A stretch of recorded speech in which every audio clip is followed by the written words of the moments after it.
Wow, we welcome those of you joining us from A&M and Auburn. What a crazy start to this important Big 12 game. Arizona on the road playing in Ames against the Cyclones of Iowa State. And immediately by the kicking team, first down, Iowa State. On the kickoff, Iowa State won the toss, deferred, so they kicked it deep to the Wildcats. And the running back Ismail Mahdi was the return man for Arizona. Coughed it up. I don't know. Yeah, I don't know. This one's definitely going to go to the replay booth. What a devastating start for the Arizona Wildcats. If this is ultimately ruled a fumble, Mahdi, who's coming off an exceptional week 2 weeks ago against Kansas State before the bye, just a critical error early in this game, but this is really, really close. It looks very close for Mahdi being down here on the opening kickoff of the game. A crazy way for this game to start. So the Big 12 officials, the referee David Alvarez, Gerald Austin leading the replay crew, right away are going to be challenged to determine, was that elbow down with possession of the ball? If so, then I think he's down. But on the field, they ruled it a fumble on the opening kickoff and recovered by Iowa State. Clem, it is so close. And remember, that is a critical piece of this. It was ruled a fumble. So without indisputable video evidence to overturn the call, this is going to be Iowa State football. You see possession, that left elbow goes down. I mean, it's just going to be subjective to how the officials see this. I think he still had it in his hand when that elbow hit the turf.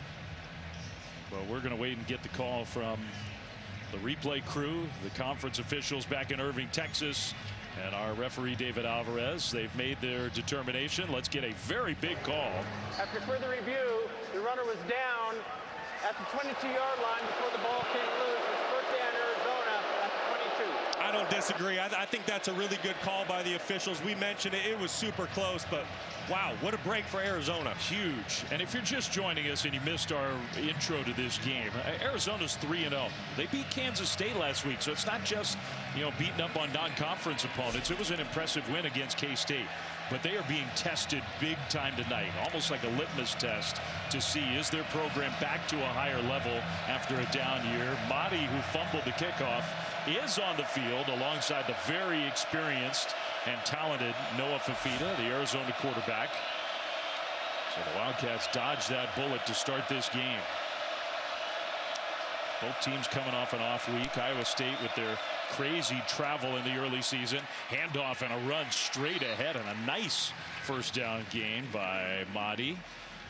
Noah Fifita is one of the more experienced quarterbacks in the country. 2 years ago, Brock, you and I thought this guy's an emerging star, and last year really struggled. This year getting back to that higher level. Yeah, he really burst onto the scene in 23, led the Wildcats to a 10-win season, set multiple school records. Bit of a down year last year, but he's off to a great start here in the 25 campaign.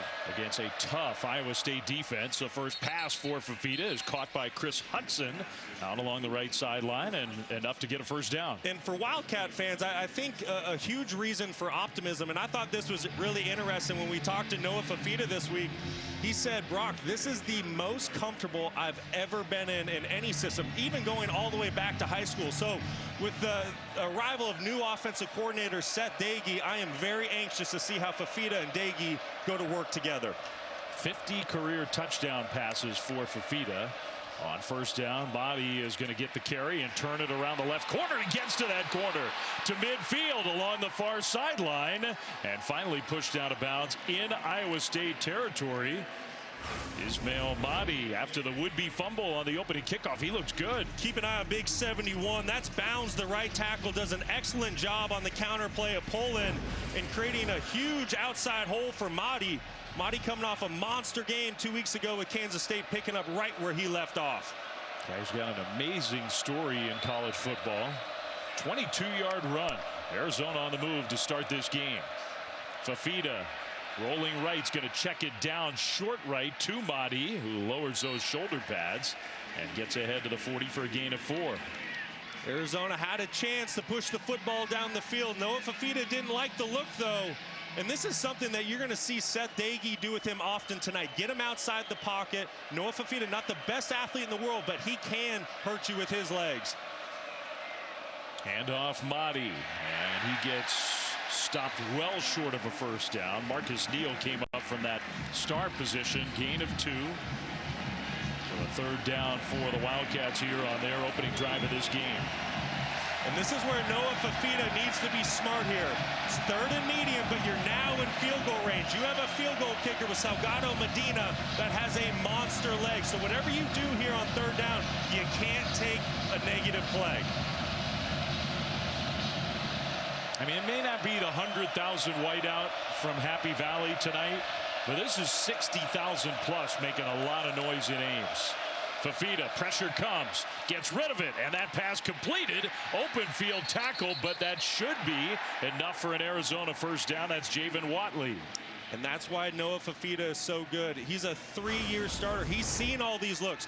So Iowa State, they're going to show 7 at the line of scrimmage and bring pressure. Fafita stays cool as a cucumber, cool customer in the pocket, gets that football out to the outside to Watley. And Watley did an excellent job of winning his one-on-one matchup in man coverage. So now Quincy Craig, the second running back for Arizona. He'll motion out of the backfield on 1st and 10. The throw.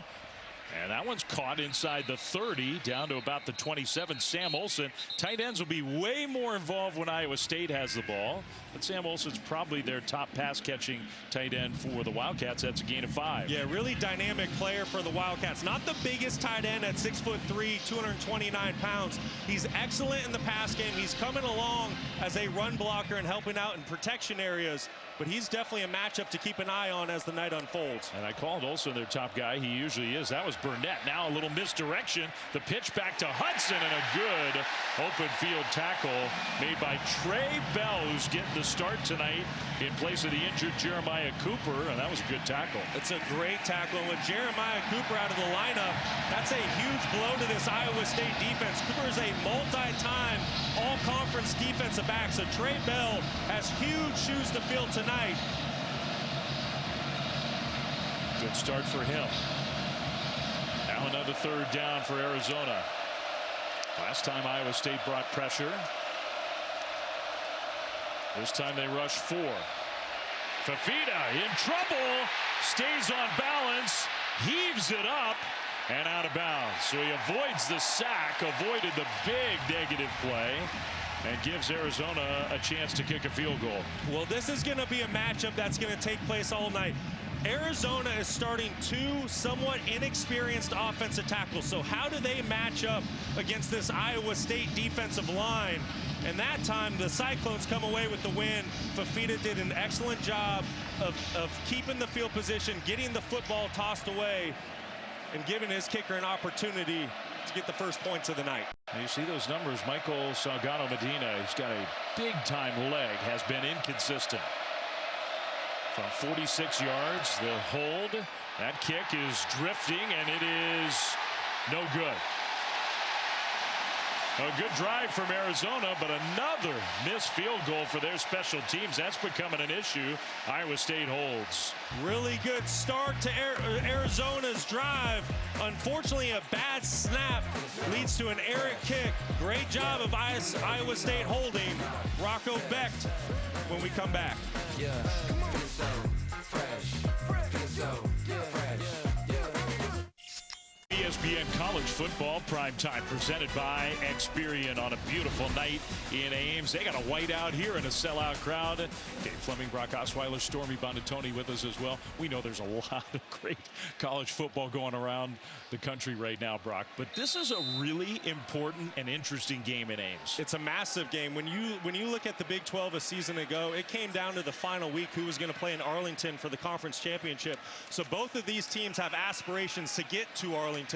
Tonight is huge for both programs. First play from scrimmage for Iowa State. Only looked like they had 8 tight ends on the field. Carson Hansen got the pitch, and there is the junior quarterback Rocco Becht, who is just so experienced and savvy, has won a ton of games with Matt Campbell as his head coach. Quick hitter out to Hansen, who touches it for the second straight play, and immediately a third down coming up. Rocco Becht, just a pillar of consistency. He's a quarterback that I don't believe truly gets the love and attention he deserves on the national stage. Since he became a starter 3 years ago, all this man has done is win football games. He's thrown for over 3,000 yards in consecutive seasons, played for a conference title a season ago, and he's an excellent quarterback. If you need a drive late in a game, he might be your guy. Of everybody in college football, he has had so many instances of that. On third down, what a hit.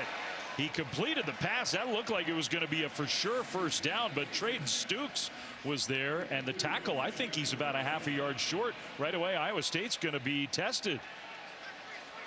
What a great job by Trayton Stukes diagnosing what Iowa State was trying to do, driving on that football. Looks like it's going to be first down Cyclones after all. Okay. Well, they initially ruled that short. Brett Eskelson with the catch, but they give Iowa State the first down. That makes it a little less stressful for their head coach. First drive of the game for Iowa State. Arizona had the ball for 10 plays to start the game. Got all the way down deep into Iowa State territory. Missed on third down. Missed a field goal with a shaky snap. Handoff, and right away tackled in the backfield for a loss on the play of 3. Dominic Lolesio has been playing at a high level. Arizona defense looks like a very improved unit this year. Yeah, they've been a stout, and look right here on the edge, just unblocked right off the line of scrimmage. Iowa State is going to need to take in those defensive linemen in account. Can't go backwards, but you were just saying it, Flem. This Arizona defense through the first 3 games of the year looks like a completely different unit than a season ago. They are tops in the country in numerous categories right now. I know Kansas State's not playing at a super high level, but they suffocated the Kansas State offense a week ago. That pass complete to Xavier Townsend across the middle, stopped about 3 yards short. And for Arizona, it's just not the Kansas State game 2 weeks ago before the bye. They have back-to-back games where they have held quarterbacks to under 100 passing yards. The last time an Arizona defense did that, you have to go back to the mid-90s and the Desert Storm days. So what a measuring stick type of game. Now your defense you think is so much better, tougher than a season ago. Now you're going against Rocco Beck. Third down and 3 for Iowa State with Hansen in the backfield. Already you're seeing the good tackling. Their defensive coordinator Danny Gonzalez said, man, we've really been a great tackling team. Hansen took the pitch. Nice cut upfield, first down and more into Arizona territory, down to the Wildcats 47.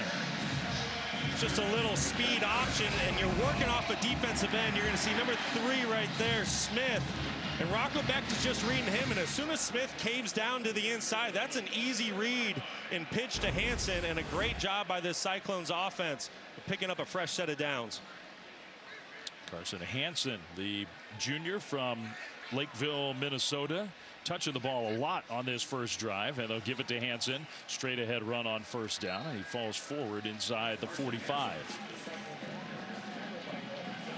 They have 2 backs they really like. Carson Hansen, who last game at Arkansas State, first career 100-yard game. Part of the story of this Iowa State season is they took a road game at Arkansas State after going to Ireland to start their season. Kind of a wild beginning to the year travel-wise for the Cyclones. Got a bye week to rest and freshen up and practice at home, and now they get a home game under the lights. Play fake on second down. Beck going down the right sideline. And that pass is caught. Touchdown. Chase Sowell. And an absolutely perfect delivery. 44 yards for the first points of the night.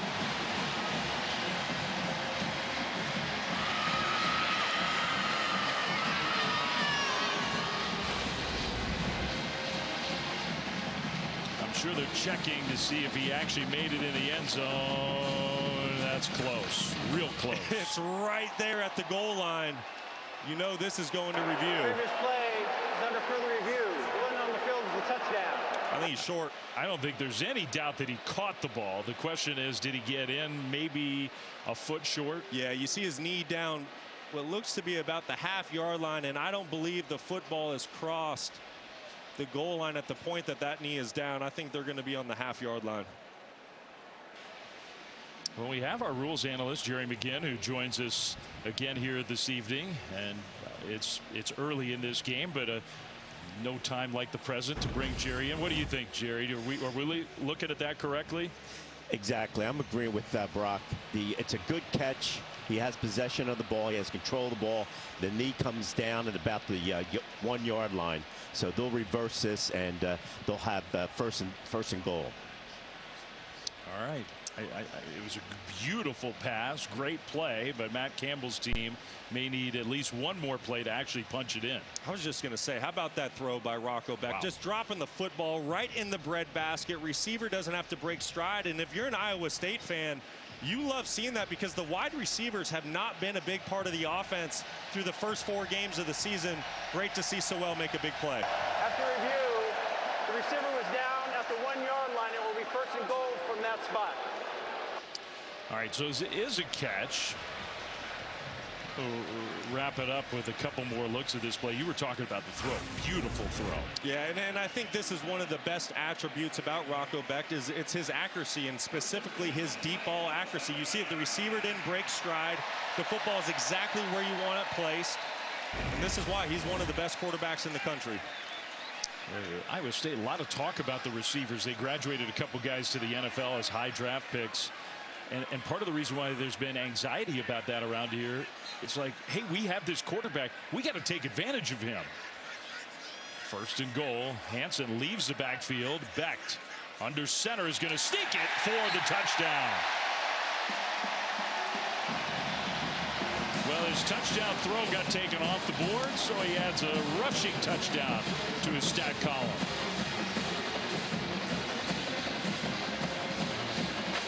9 plays, 72 yards after the missed field goal, with the extra point coming. And the kicking game could be a story for the Cyclones. Their top 2 kickers are unavailable tonight. Chase Smith, a true freshman who came to Iowa State as a walk-on, he's going to be the primary place kicker. And they're not kicking it. They're going to go for 2, and they pitched it to Gabe Burkle, the tight end. It was Major Cantrell, who is the 3rd string quarterback, not the kicker, who was out there on the field. He took the snap, pitched it to the tight end, and they get 2 points out of it. How about that? You're down 2 kickers. Let's go to the bag of tricks. A little bit of trickery to get the 2-point play, but it was all set up by the big pass by Rocco Beck down the field to his transfer wide receiver, Chase Sewell. And then behind his big offensive lineman, Boniface and Black, punches it in on the quarterback sneak, and Iowa State takes the early lead 8-0 here in Ames.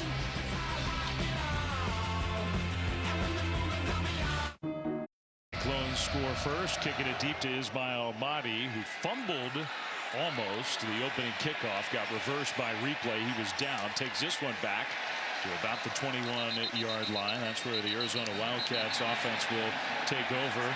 Well, your All-American kicker is out. Why not go for Dos? Brought to you by Dos Equis. Who knows? Maybe Iowa State's just going to do this a lot. Listen, this is just a situation where Iowa State is prepared to kick a field goal if they need to, but the look that Arizona gives them, it's just a numbers game. You can clearly see it. Iowa State has the numbers to throw this football out there. And that's just an easy 2 points for the Cyclones. And you saw the kicker was on the field. Correct. He ended up motioning way out to the right side of the formation. If Arizona would have adjusted more men over to that right side, Iowa State would have ended up kicking the extra point. Instead, Fafita and the Arizona offense, they moved the ball impressively first time they had it. Mahdi takes a handoff and maybe went the wrong way. Cooper Ebel was right there to make the tackle at the line of scrimmage. Ebel, somebody who's just been making plays since he stepped foot on the field a season ago for this Cyclones defense. Really good linebacker out of Hartley, Iowa, 6'4", 235 pounds, super active, very cerebral, smart player playing that middle linebacker position. You see him getting his teammates organized for 2nd down and 9. 5 receivers. Fafita alone in the backfield. Pressure comes. Fafita got rid of it quickly. A pass complete to Chris Hunter. Good tackle outside the 25. If Hunter could have slipped that tackle, that had a chance to be a big gain. Instead, it's just 4. Great job by Noah Fafita recognizing Iowa State bringing pressure, throwing into that pressure, getting the ball out before the rush gets to him to keep it 3rd and manageable. Crowd noise is going to be a factor tonight. It's going to be a huge factor, and so are the offensive tackles for the Arizona Wildcats. These are first-time starters this season. How do they hold up against this Iowa State defense here on 3rd down? 3rd down and a long 5. Fafita throws. That one is caught, but another good tackle. This was Gio Richardson once again. Jamison Patton 2 plays in a row, getting the receiver to the ground, and it's 4th down. Arizona's going to punt the ball away. That is a really, really nice job by this Iowa State defense, led by John Haycock. It's man coverage here, and that's just a great open field tackle by Jamison Patton. If he doesn't make that tackle, Arizona's going to be able to slip free for the 1st down. Instead, they force the 3 and out and get the football back to Rocco Beck. So the punt team out there for Arizona, that is not a beautiful punt. And racing up to fair catch it at the 35-yard line, just 35 yards. Townsend, that was a pretty good play to save some yardage. They love their football Saturdays in Ames. Tailgate scene was dynamic today.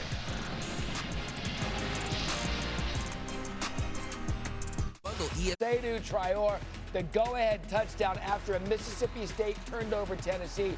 It is 34-27 Mississippi State midway through the 4th. Wow, thank you, Matt. We sure know how wild it can be in Starkville. We were there when Matt Berry's Sun Devils went down to Mississippi State earlier this year. They stormed the field and tore down the goalposts. They might do it again tonight as the Iowa State offense gets the ball back after forcing the 3 and out. Hansen with the carry. Their offensive coordinator Taylor Moss are really excited about the potential of this offense. Young guy, 2nd year as a coordinator. Matt Campbell says he's doing a great job. He's done an excellent job since taking over the coordinating position a season ago. Helped with that 11-win season that competed for a conference title. But I love the pressure that he puts on a defense with all the different personnel groupings he will use throughout a football game. Iowa State coming off maybe the best year they've ever had. That one right through the hands of Eskelson, the receiver.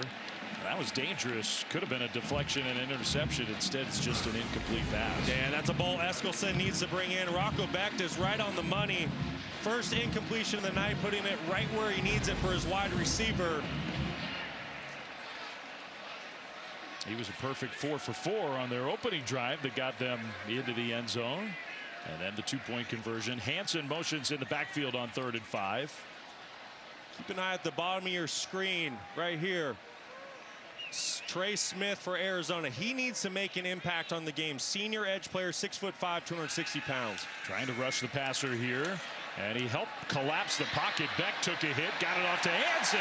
And what a tough run by Hansen, who was contacted well before the line to gain, but he gets the 1st down. I tell you what, there is nothing flashy about Carson Hansen, but this guy is an excellent big-time football player at 6'2", 220 pounds. He's a thumper. He's tough to bring down, and you can see the physicality that he brings when the football's in his hands. He just shoved the linebacker Tay Brown aside. He gets the ball again here. It's been the Hansen game to a large degree in this 1st quarter. Gain of 8. He plays with so much physicality. When you're on the defensive side of the ball going against Carson Hansen, you have to make some serious business decisions all night long with how you want to tackle this guy. This guy's a big-time football player. He comes out of the game, at least for one play. Abu Sama, who's a dynamic presence himself in the backfield, is out there.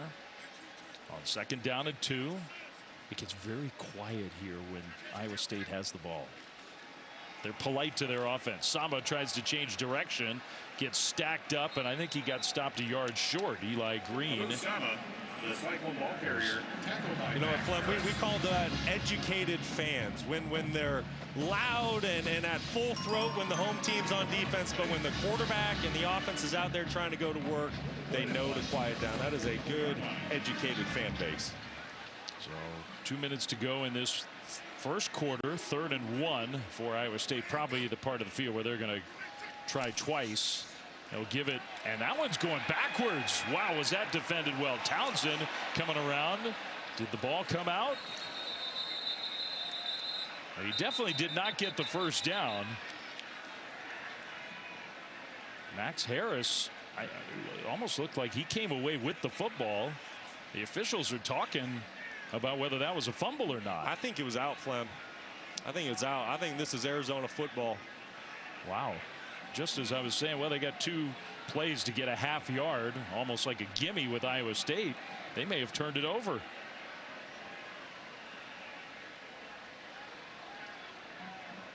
The ruling on the field is a fumble recovered by the defense. Arizona comes up with the turnover. Well, that was unusual, almost like a jet sweep, a 3rd down and a half a yard, and Townsend got stacked up and lost the ball. Going to see Townsend right here fighting for those extra yards, spinning off of the initial tackle. And it's just so hard to see. Genesis Smith, who wears number 12 for Arizona, probably their best player on defense. I think he's the guy who gets credit for helping rip it out. Was that knee down? Did he still have the ball? I think knee down, and football is actually in Townsend's possession. Yeah, that one might be overturned in Iowa State's favor. The question maybe is, was the ball starting to come out there? I don't know. That last angle was perfect. You can see when the knee goes down. You can see when the football comes out.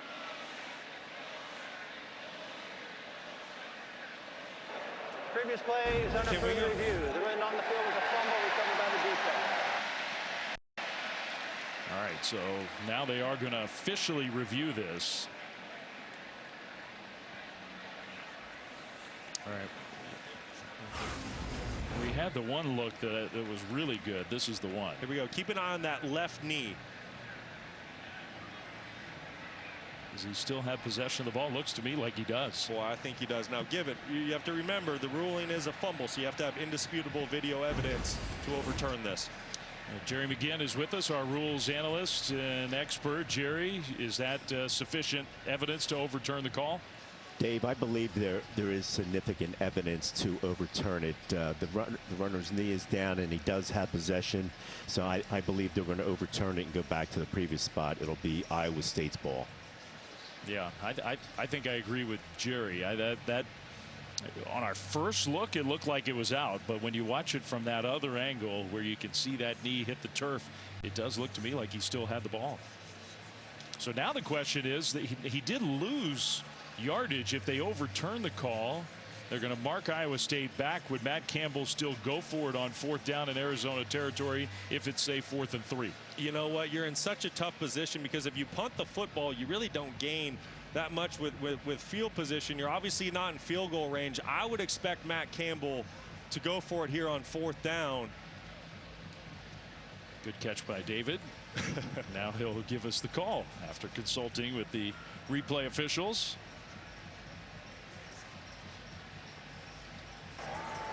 After further review, the runner's knee was down at the 45.5-yard line. It will be 4th down from that spot.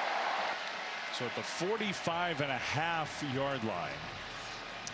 Well, it looks like Matt Campbell and I are not on the same page. He wants to play the field position game here early, and he's sending the punt team out on the field. That's interesting. You know, I do get it. You know, you got to sit here and think, all right, we're almost at the end of the first quarter. Arizona, they don't have any points on the board. Your defense is playing good. They just had a 3-and-out. You know, play the long game here.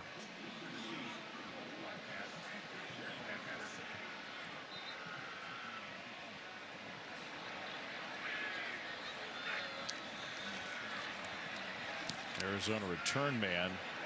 That's Patterson inside the 10, makes a fair catch around the 7. Iowa State's defense back on the field. How about a look at our playbook brought to you by Modelo? Yeah, let's get into this 3-3-5 defense led by John Haycock. I want to show you why it's so difficult. This is a 3-man rush. You have 3 defensive linemen, 3 linebackers, and 5 defensive backs.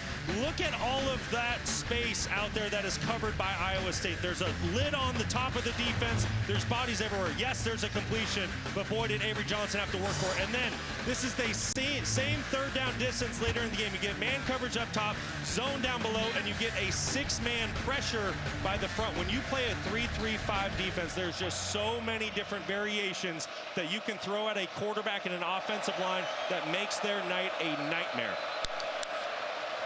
Fafita will hand it off, and a tackle behind the line of scrimmage. Marcus Neal in there to wrestle Craig to the turf. A loss of 2. I mean, John Haycock has been the longtime defensive coordinator under Matt Campbell. I don't want to oversell it, but the defense that he and Matt and the whole staff here came up with now almost a decade ago, in some ways has revolutionized college football. It really has. They've been one of the most consistent defenses in all the Big 12. And you got to think John Haycock, he has been with Matt Campbell since day one. And they have been doing this season in, season out, going all the way back to 2016. And you think back a decade ago in this conference, quarterbacks were just lighting it up, points everywhere. Second and long, Fafita from the end zone going deep, and a jump ball incomplete. Contested catch attempted by Chris Hunter. Jamison Patton has been everywhere in this first quarter. He was there to knock it away. That was a great play by Jamison Patton. You're all over it, Flem. He's having an excellent first quarter. Times this well, gets a hand up, and just enough to cause a third and long here for the Arizona Wildcats backed up.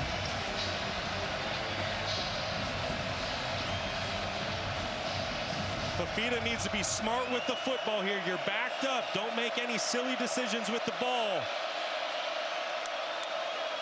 Final seconds of the first quarter. He'll swing it out to Craig, who could not get a block, and just too many Iowa State defenders there. Shoved out of bounds around the 10. Cooper Ebel and friends. And Arizona comes up well short. Fourth down. They're going to have to punt the ball right back. And that is exactly why Matt Campbell punted the football deep rather than going for it on fourth down. He trusts John Haycock and his defense to get a stop and then give his offense a short field here to start the second quarter. That's kind of how they play it here. Now a timeout. Matt Campbell uses a timeout to stop the clock. Timeout. Iowa State, the first of the half. Timeout was called with 19 seconds on the game clock. That's interesting. That's interesting. Maybe the wind, maybe you feel like there's a field position advantage. Don't let them go down to the other end. There's a little wind blowing tonight and maybe in the face of the punter here. So anyway, they want Arizona to punt before the quarter comes to an end. Here's the schedule for both Game 4s on Sunday in the WNBA while we have a free moment. Vegas and Indiana 3 Eastern on ABC, and then Game 4 Minnesota and Phoenix 8 Eastern on ESPN. Both games will be on the app. WNBA Countdown tomorrow Sunday 2:30 Eastern. All right. So now Arizona has to punt from this end zone. Isaac Levison is the punter. Townsend set to return, and he will get drilled. Oh my goodness, that's got to be a penalty. Man, that is a dangerous, scary play. 42-yard punt, and I can understand why Iowa State players would be unhappy with that. Townsend pops up. That is no good. That's a penalty and then some.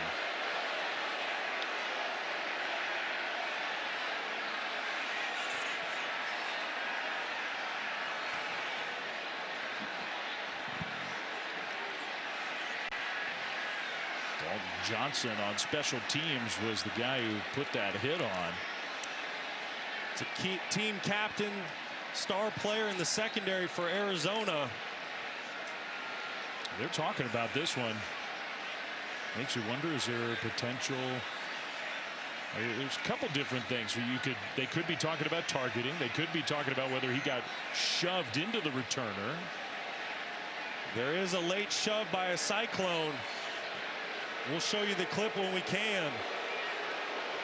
The fans here are unhappy, but it could be that a block by an Iowa State player from behind might have caused that violent collision. Kick catch, interference, kicking team, number 43, 15-yard penalty, first down. So a 15-yard penalty.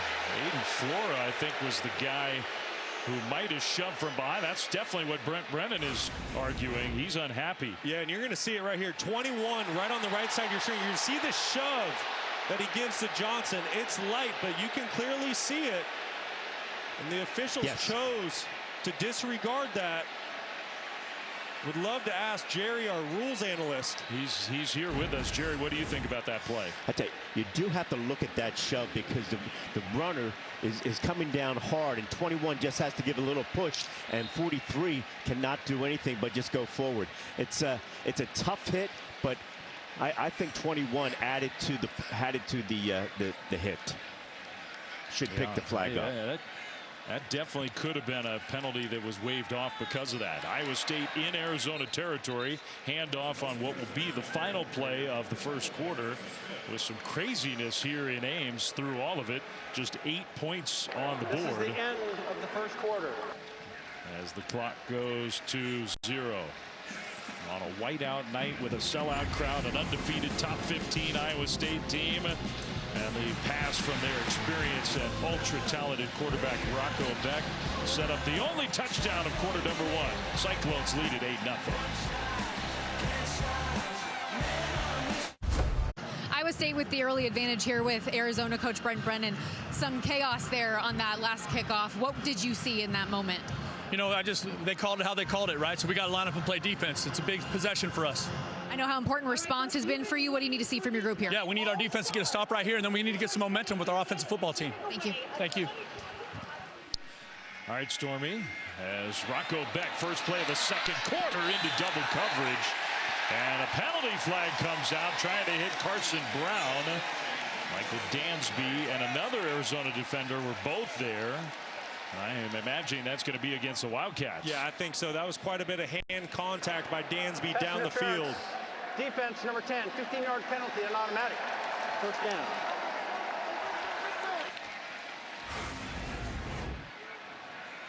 Here you see 25, Dansby doesn't get his head around and is making some good contact with that left hand. Correction, the number was 25. Yeah, 10 was the receiver. 25 was the guy we were talking about. So the penalty against Arizona means Iowa State up 8-0. First seconds of the second quarter is inside the Wildcats' 25-yard line. Arizona doing anything they can to get Rocco Beck out of rhythm. You've seen pressure multiple snaps. He completes it short inside the 20. Not a big game. Eskelson with the catch for 4 yards. And that's what Rocco Beck will do. If you don't bring pressure, you saw 2 plays ago, Arizona brings pressure. Yes, he got the penalty, but the football was underthrown. Okay, so then that last play, Arizona goes back to his zone defense. They only rush 4. But Rocco Beck, he's going to make quick decision. He's accurate. He's going to get that football out of his hand. You have to have a good mix. You have to keep him guessing what's coming next. I expect a good dose of pressure from Arizona. He's under center here, and he'll hand it off Hansen, who had a big first quarter, straight ahead inside the 15 and close. Stop maybe a yard short. Carson Hansen, he's been active in this game. 8 carries already. Plus, he's got 2 catches out of the backfield. Yeah, he's such a great all-around running back, whether you're trying to use him in the pass game or run game, and just his sheer size alone, such an advantage. Iowa State really controlling the line of scrimmage. I expect them to run the football here on 3rd and short. They bring all those tight ends back close to the ball and hand it off, and then Beck gives Hansen a shove. Wow, that was, you don't see Hyatt. Hansen got a shove from Rocco Beck. And that's a first down and more. What a fantastic job by the left side of the offensive line, and your tight end 84, Gabe Burkle, just completely washed down that Arizona defensive front. And that's what I'm saying. Iowa State is controlling the line of scrimmage. Hansen again down to the 1. The second and goal coming up. It was almost like Rocco Beck was saying, here's the hole. Go to that one. Yeah, he saw it. He wanted to help his back out. I don't think he needed the help. But until Arizona can get this Iowa State offense off schedule, somehow you have to win the line of scrimmage. You got to get Rocco Beck off of his spot. The Cyclones are fully in control of this football game right now. Yeah, this Arizona defense, which has been so stingy, getting dominated at the moment. Hansen, carry left side, touchdown.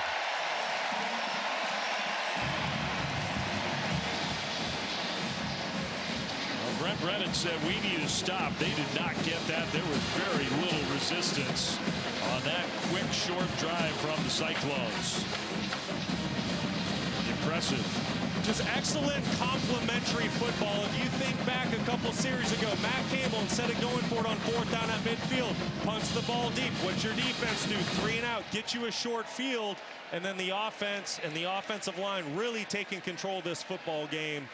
Punches in another touchdown. Excellent complementary football by the Cyclones. Looks like they are going to kick it this time with Chase Smith, and his point after try is up and good. Well, that's a good point you made. The penalty on special teams, then the pass interference penalty, and domination at the line of scrimmage for Iowa State on a whiteout night in Ames. They lead 15-0. I'm feeling more Prime time, included on the SEC network. Mississippi State and Tennessee are headed to overtime, tied at 34. Alabama and Georgia just kicked. Alabama moving the ball on that one. And Memphis and Florida Atlantic, 10-7, that on ESPN2. Memphis coming off the win against Arkansas. All right, Matt, as this kickoff will bounce and go into the end zone for a touchback. Arizona gets the ball back here. Let's take a look at this week's college football rankings, brought to you by Prudential. Some of the teams that Matt was just talking about in action as we speak. Yeah, that Ohio State-Washington game was close for a long time. Ohio State obviously pulled away late. Oregon, Penn State just getting started, as well as Georgia, Bama. But how about that A&M victory over Auburn? What a scene down there in College Station today. And 2 top 10 teams already have gone down. Florida State lost last night in Charlottesville. That's a big upset. LSU goes down in Oxford, Mississippi. I mean, I think that's an upset, but I don't know if anybody's really that shocked by that. Yeah, to me it says more almost by Ole Miss, right? And how impressive of a win that is for them to get early on in the season. Arizona needs to move the ball on offense. Fafita finds his tight end. That's Sam Olsen. And he'll get across the 30, out close to the 33. A gain of 7 on first down. I really like what Seth Agee did there for his quarterback. Spreads him out, gets him in empty, and that's where Noah Fafita really likes to play football. He sees the field so well, gets the ball quickly out of his hand. And you see that graphic there, 8 completions to 8 different receivers. That's a first down run, and that's really impressive. But 8 completions for a total of 42 yards. Well, and it's because of the defense that Iowa State plays, and we showed that a couple series ago when you saw the 3-3-5 defense and what it can do. You can put a lid on this defense and play deep, and there's no holes, and there's very few places to push the ball down the field. You can also bring all-out pressure. There's a lot on Noah Fafita's plate tonight. First down, Arizona. A little fake handoff, and then he throws one behind Chris Hudson. Incomplete. Let's go down to Stormy. Well, Dave, you talk about what this Iowa State defense has done, and one of their leaders on that side of the ball, Jontez Williams, was very active on the sideline before coming out there. He said, no hope. Give them no hope. Keep doing what you do. Take away that will. And obviously very pleased with what they've done to this point, but something to keep an eye on as well. Tyler Miller, Iowa State starting right tackle, just went into the medical tent a moment ago dealing with the left shoulder, so something to keep an eye on there as well. Okay, so when Iowa State gets the ball back, that would be a big loss for them. They have dominated the line of scrimmage so far in this game. Fafita's got time to throw, and incomplete. His receiver got tangled up there, Chris Hunter. Maybe he was going to break open for a catch. Instead, it's 3rd and 10. Well, there was just nowhere to go for Hunter when he was coming out of his break, and Arizona wide receiver on the outside falls down. He literally has to hurdle over him. Just a miscue by this Arizona offense, and now they find themselves in 3rd and long. And what's really become a drive that you almost feel like early in the ball game, it's a gotta-have-it moment. There's a long way to go in this game, but Arizona is in trouble. 3rd and 10. Shotgun snap, just a 4-man pressure. Fafita across the middle, and it's incomplete. There were 2 different receivers. Initially, I couldn't tell, was it for Hudson or the deeper guy, Luke Weissong? It kind of bounced in between them. You know, Flem, I'm confused. The football went right in between the 2 wide receivers.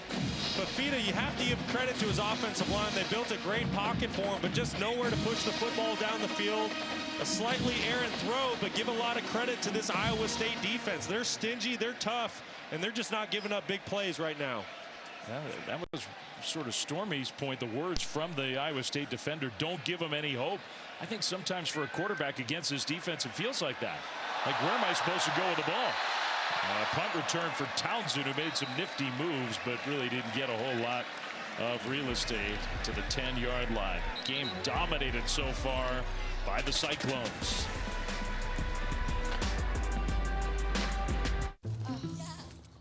I know it can be hard to wrap your mind around if you're a longtime fan of one of these teams. This is a conference game from the desert of Tucson, Arizona to the cornfields of Ames, Iowa, all part of the Big 12. Now, we looked all day long. We did not find a saguaro cactus here in Ames. Couldn't find one. The last time these two teams met as conference opponents or anything, they weren't conference opponents all the way back in September of 1968.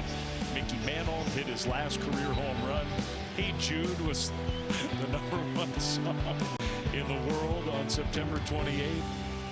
The last meeting between these two programs, it's been a long time, and now they're going to be, maybe not every single year, but regularly as members of the Big 12. Big 12 has officially become a nationwide conference, East Coast all the way to the West Coast. Tucson and Ames are two pretty different places. Yes, they are. They don't have a whole lot in common geographically. Iowa State jumped off sides there. Offense, number 75, 5-yard penalty, still first down. False start against James Neal. Tyler Miller, we heard from Stormy a moment ago, the right tackle was in the injury tent. He is on the field. So Tyler Miller is in the game for Cyclones offensive line that in a lot of ways has controlled this game so far. Oh, and that's huge for Iowa State. That's somebody that is making his 32nd career start. He is the captain of those 5 offensive linemen up front. Carson Hansen, another carry for him, just 2 yards. That's his 12th rush of the game. There's big number 66, Tyler Miller. Has the longest active start streak for Big 12 offensive linemen at 32. 6'9", 335. Mountain of a man. From Scranton, Iowa. Not that close to Tucson. Second down and 13. Becht in the shotgun, checks down after looking left, came back middle to Benjamin Bramer, the tight end, and that's a short gain. So the Arizona defense has a good opportunity here. I was just going to say, this is a huge moment here in the first half for this Arizona defense. You have Iowa State backed up. It's a 3rd and long situation. Whatever you do, you just have to find a way to get off the field and give your quarterback Noah Fafita some field position. All night long, Noah Fafita has had to drive the entire length of the field just to try to get into scoring position. Huge opportunity for the Wildcats. Saw a quick shot of Danny Gonzalez, the defensive coordinator for Arizona. On 3rd down and long. Back to over the top right sideline. And a jump attempt. And a catch. What a play. Chase so well. He's made the 2 big plays in the pass game for Iowa State. A gain of 32. I don't understand this call by defensive coordinator Danny Gonzalez. Why would you play man-to-man coverage in a 3rd and long situation? Rocco Becht does an excellent job of recognizing that and taking advantage. Man, they got burned there. Now they try to play fake on 1st down, and the pass knocked away by Genesis Smith. That's a huge play in this game. It is, and I just think in those situations as a defensive coordinator, you play zone coverage, you rush 3 or 4, and you keep the offensive players in front of you. You rally to a tackle and get off the field. They elect to play man coverage, and Rocco Becht is too experienced and good of a quarterback. He's going to make you pay. It just felt like Becht, as soon as he saw that, knew exactly where he wanted to go with the ball. I guarantee you he was smiling ear to ear pre-snap when he saw man coverage with one of his fastest wide receivers. Another play fake and a ball tipped at the line of scrimmage.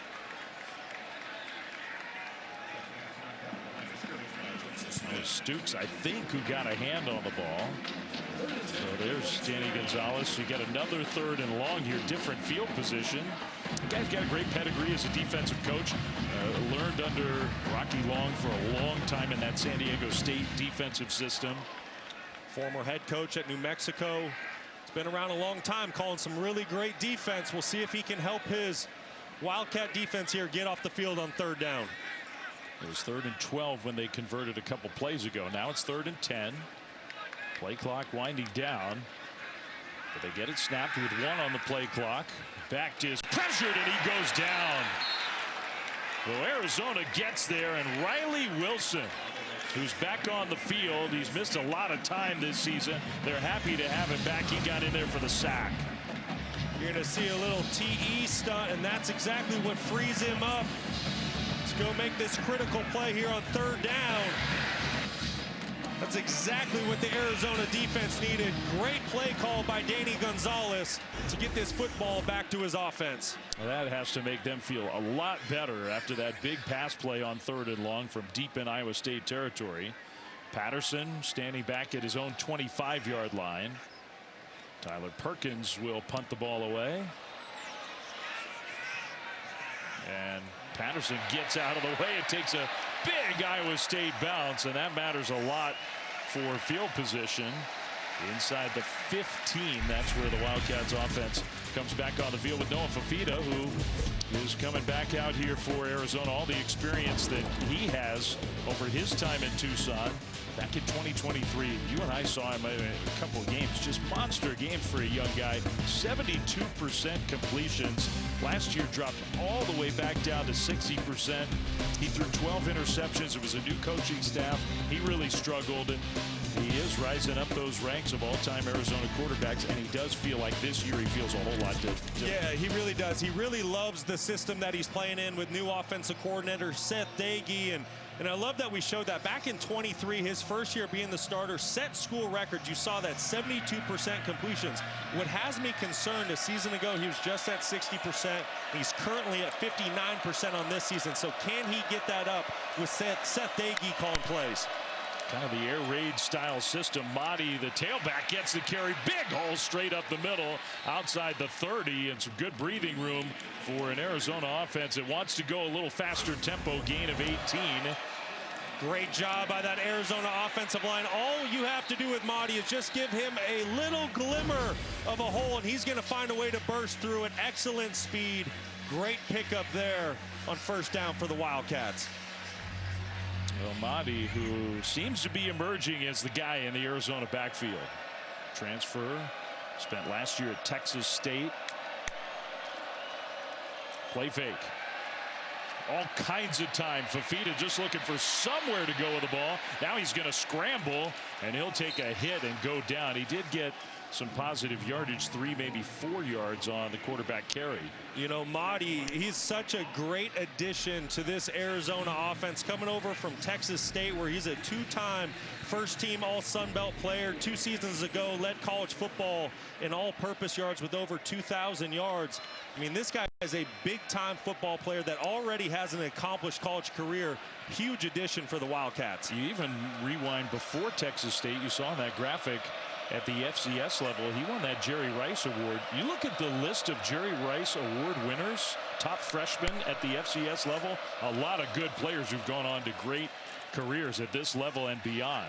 Mahdi out to the 40, so he gets 5 more on the ground to set up 3rd down and short. Well, and that's what I love most about him. Right there on 2nd down, there was no really hole for him to go, but just because of his size, patience, and vision, he finds a way to make this 3rd and short. Fifita sends him out of the backfield, out to the left side of the formation. Fifita's going to run the ball, got stacked up, and it's going to depend on the spot. And they'll say he got the 1st down. Some good hard running by Fifita. And talking with Seth Dagey, his offensive coordinator this week, he said that this is something he wants to see more out of Noah Fifita. He wants him using his legs. Obviously, this is a designed quarterback run, but he really believes that the legs of Noah Fifita can be a big-time strength of his game. They've encouraged him to run a little bit more this year. Play fake on 1st down. Fifita throws this one, and it's completed out near midfield. Wow, they spotted him way back at the 47-yard line. Javen Watley with the catch. Great job by Fifita, staying calm in the pocket. There was a little bit of pressure. Finds the soft spot in the zone defense. Look at those 4 receivers all out on the left side. Fifita's going to run on the right side.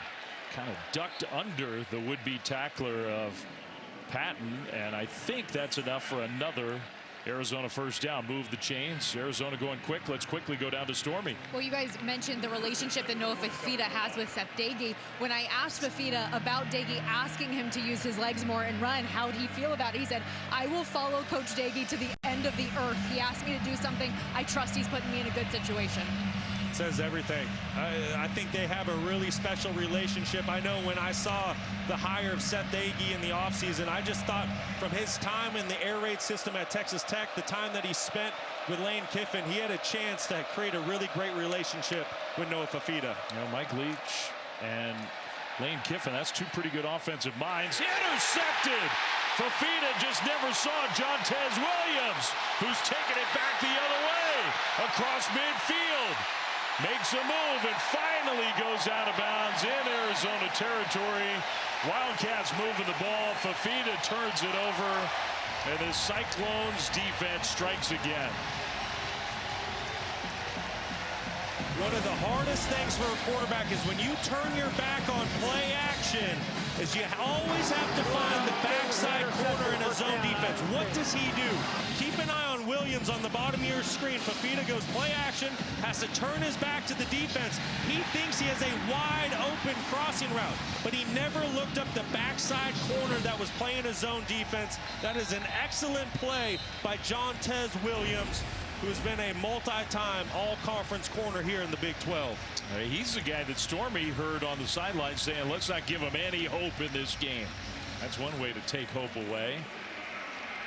I think Fafita's going to look at that tablet and see exactly what you just talked about. What a play by Williams. Just when Arizona, they feel like they're getting back in the ball game, they have some momentum, they're doing a great job with run and pass and this balanced attack. Fafita makes a mistake and Williams makes him pay. And what a return too. They got 42 yards on that return. So almost flipped the field, not just with the turnover, but the return yardage. Huge. Right side run and nowhere to go. Abu Sama got stopped for a loss of a yard, maybe two. And now the question is, can this Arizona defense bow up on sudden change and force, you know, this Iowa State team into a field goal situation? You have to remember, as this clock winds down inside of 4 minutes, when you start talking the middle late, the final four of the second quarter and the first four of the third quarter, Iowa State gets the football to start the second half. This is a big-time opportunity for the Cyclones to pull away. Low snap. Rocco Becht in the pocket. Across the middle. And a beautiful pass.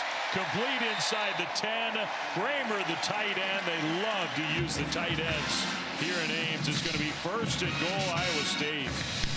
Yeah, this is Bramer working on a corner, but keep an eye right here on this safety. This is Johnson. Watch how he works here.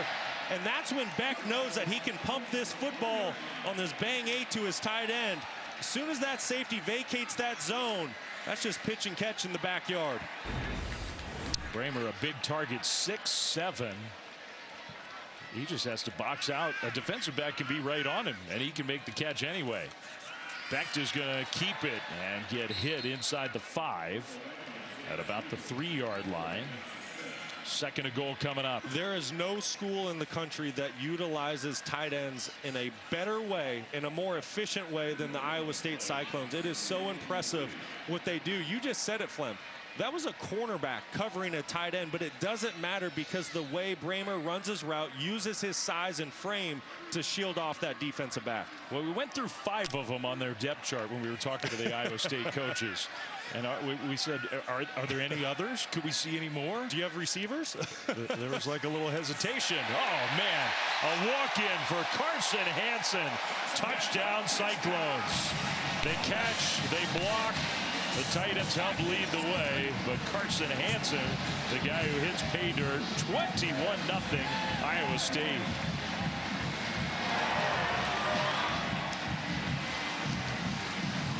Tell you what, Iowa State is hitting on all cylinders here in the first half. Offense, defense, special teams. Talking with Arizona head coach Brett Brennan this week, he said that this was a measuring stick game for his football program. He thought they were more talented. They had some great acquisitions in the portal. He thought they were bigger, more physical, and a tougher football team. But right now, Iowa State is saying different. Measuring stick game. Right now, the Wildcats are definitely coming up short. Beautiful interception to return from Iowa State's defense that set up another efficient turn in the red zone with those tight ends leading the way. And the Cyclones are up big at home.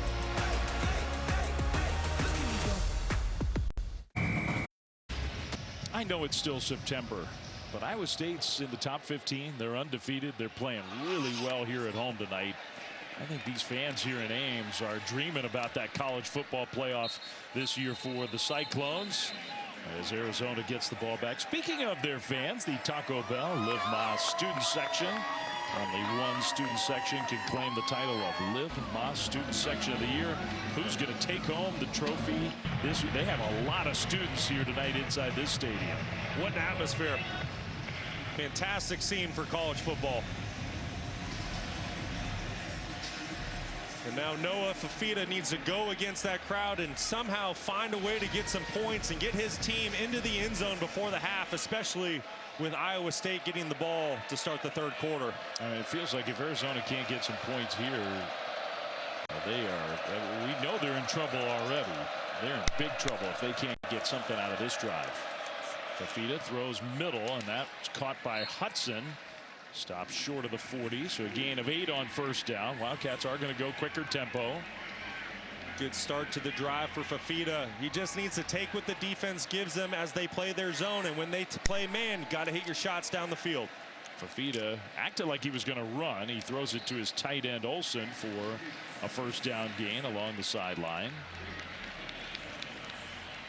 What was the quote that Daggy said to us about his message to Fafita? Don't get frustrated playing against this defense. It can be frustrating. I'm sure he's getting frustrated. Oh, absolutely. When Iowa State plays their zone, there's 8 guys dropping back into coverage on those zone plays. It is so tough for a quarterback to stay patient and just take what the defense gives you. This time they rush him and he gets rid of the ball nicely, but the pass was not handled by Chris Hunter. He got his hands on it, couldn't squeeze it.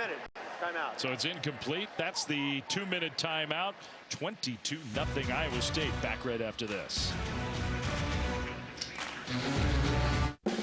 If you keep making... Coming up on the Bud Light halftime report, it is all defense between Penn State and Oregon. We'll show you highlights of that. Plus wild finishes throughout the day, including Mississippi State and Tennessee and Bama in Georgia. Right now, this is the difference. Jeremy Bernard from Ty Simpson tied or driving again. We'll have highlights to more EJ and Joey coming up in just a bit.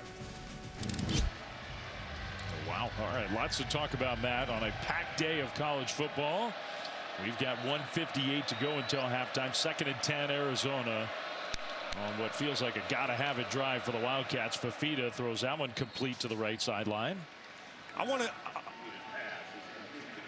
want to go back just a couple of plays ago. We talk about all this zone defense that Iowa State plays, but when they play man, Noah Fafita needs to hit his shots downfield. If he puts this football out in front of his wide receiver and hits him in stride, you break one tackle, there's a chance you house call this play. Those are the throws Noah Fafita needs to make when Iowa State elects to play man coverage. I think it's a good point because you've been saying all night they don't give you many opportunities. They have that shell. They make you take your checkdowns. You might get a few a game. You got to hit those. Iowa State showing zone coverage.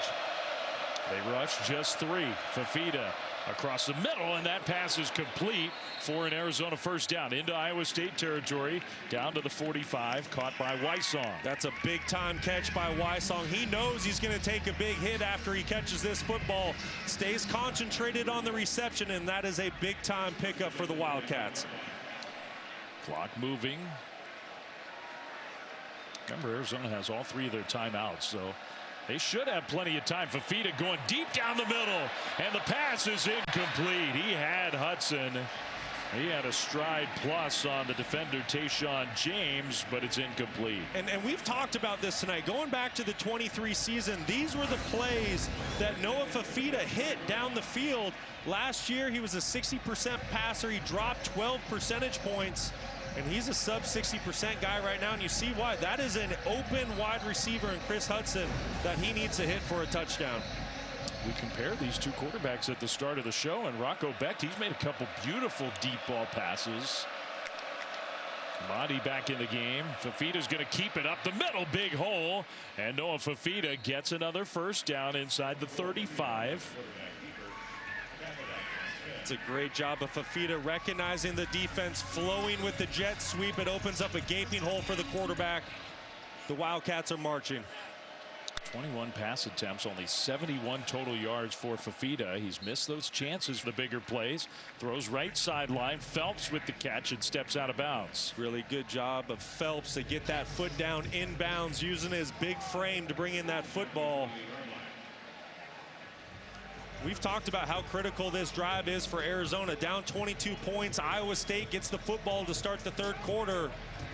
Noah Fafita needs to take advantage when Iowa State plays man coverage and find a way to get his offense in the end zone. 2nd down and 4. Wildcats have had some good drives in this game. They missed a field goal. They threw an interception. Fafita is going to cut it upfield again. Take a hit inside the 25, and he got real close. They'll stop the clock and say 1st down. So Fafita got just enough. I like the tempo that Arizona's playing with here. You don't want to give the football back to Iowa State with any time left in a perfect situation. You want to bleed as much clock as you can and score when this clock says zeros in a perfect world. Now that clock moving again. And I think to your point, that's fine from the Wildcats' perspective with those 3 timeouts. Craig gets the handoff, had nowhere to go. Now you might have to think about using a timeout. They will. Another good tackle for Cooper Ebel. Timeout, Arizona.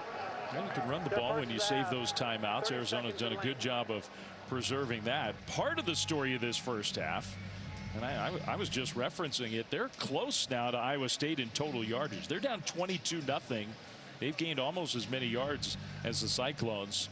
The missed field goal after a drive stalled out, the interception when they were on the move, and then some miscues that have given Iowa State better field position. That in large part is the story of this first half. It really is. The Wildcats have done some great things, and you just hit the nail on the head, Flem. To start the football game, the Wildcats got the football. They marched right down the field. They basically had a chip shot field goal, but because of a poor snap, it led to an errant kick. All right, there's no points. Then you just mentioned you're driving down the field, another turnover. So you've done some good things against this stingy Iowa State defense. You're moving the ball, you're getting yards. You just don't have any points to show for it. We'll see here in the red zone if they can target one of these wide receivers that they're so excited about in Chris Hudson, Trey Spivey, or Chris Hunter that came in through the offseason. 11th play of this drive out of the timeout. 2nd down and 9 with 46 seconds on the clock. Fafita, 4-man rush this time, steps up, throws across the middle, and the pass is caught. He threw it a little behind Hunter again, but Hunter was able to bring it in. And there's the guy we were just talking about, Chris Hunter. This is someone that needs to step up big time for this offense. That was a big league catch. Another errant throw by Fafita. That was behind his target.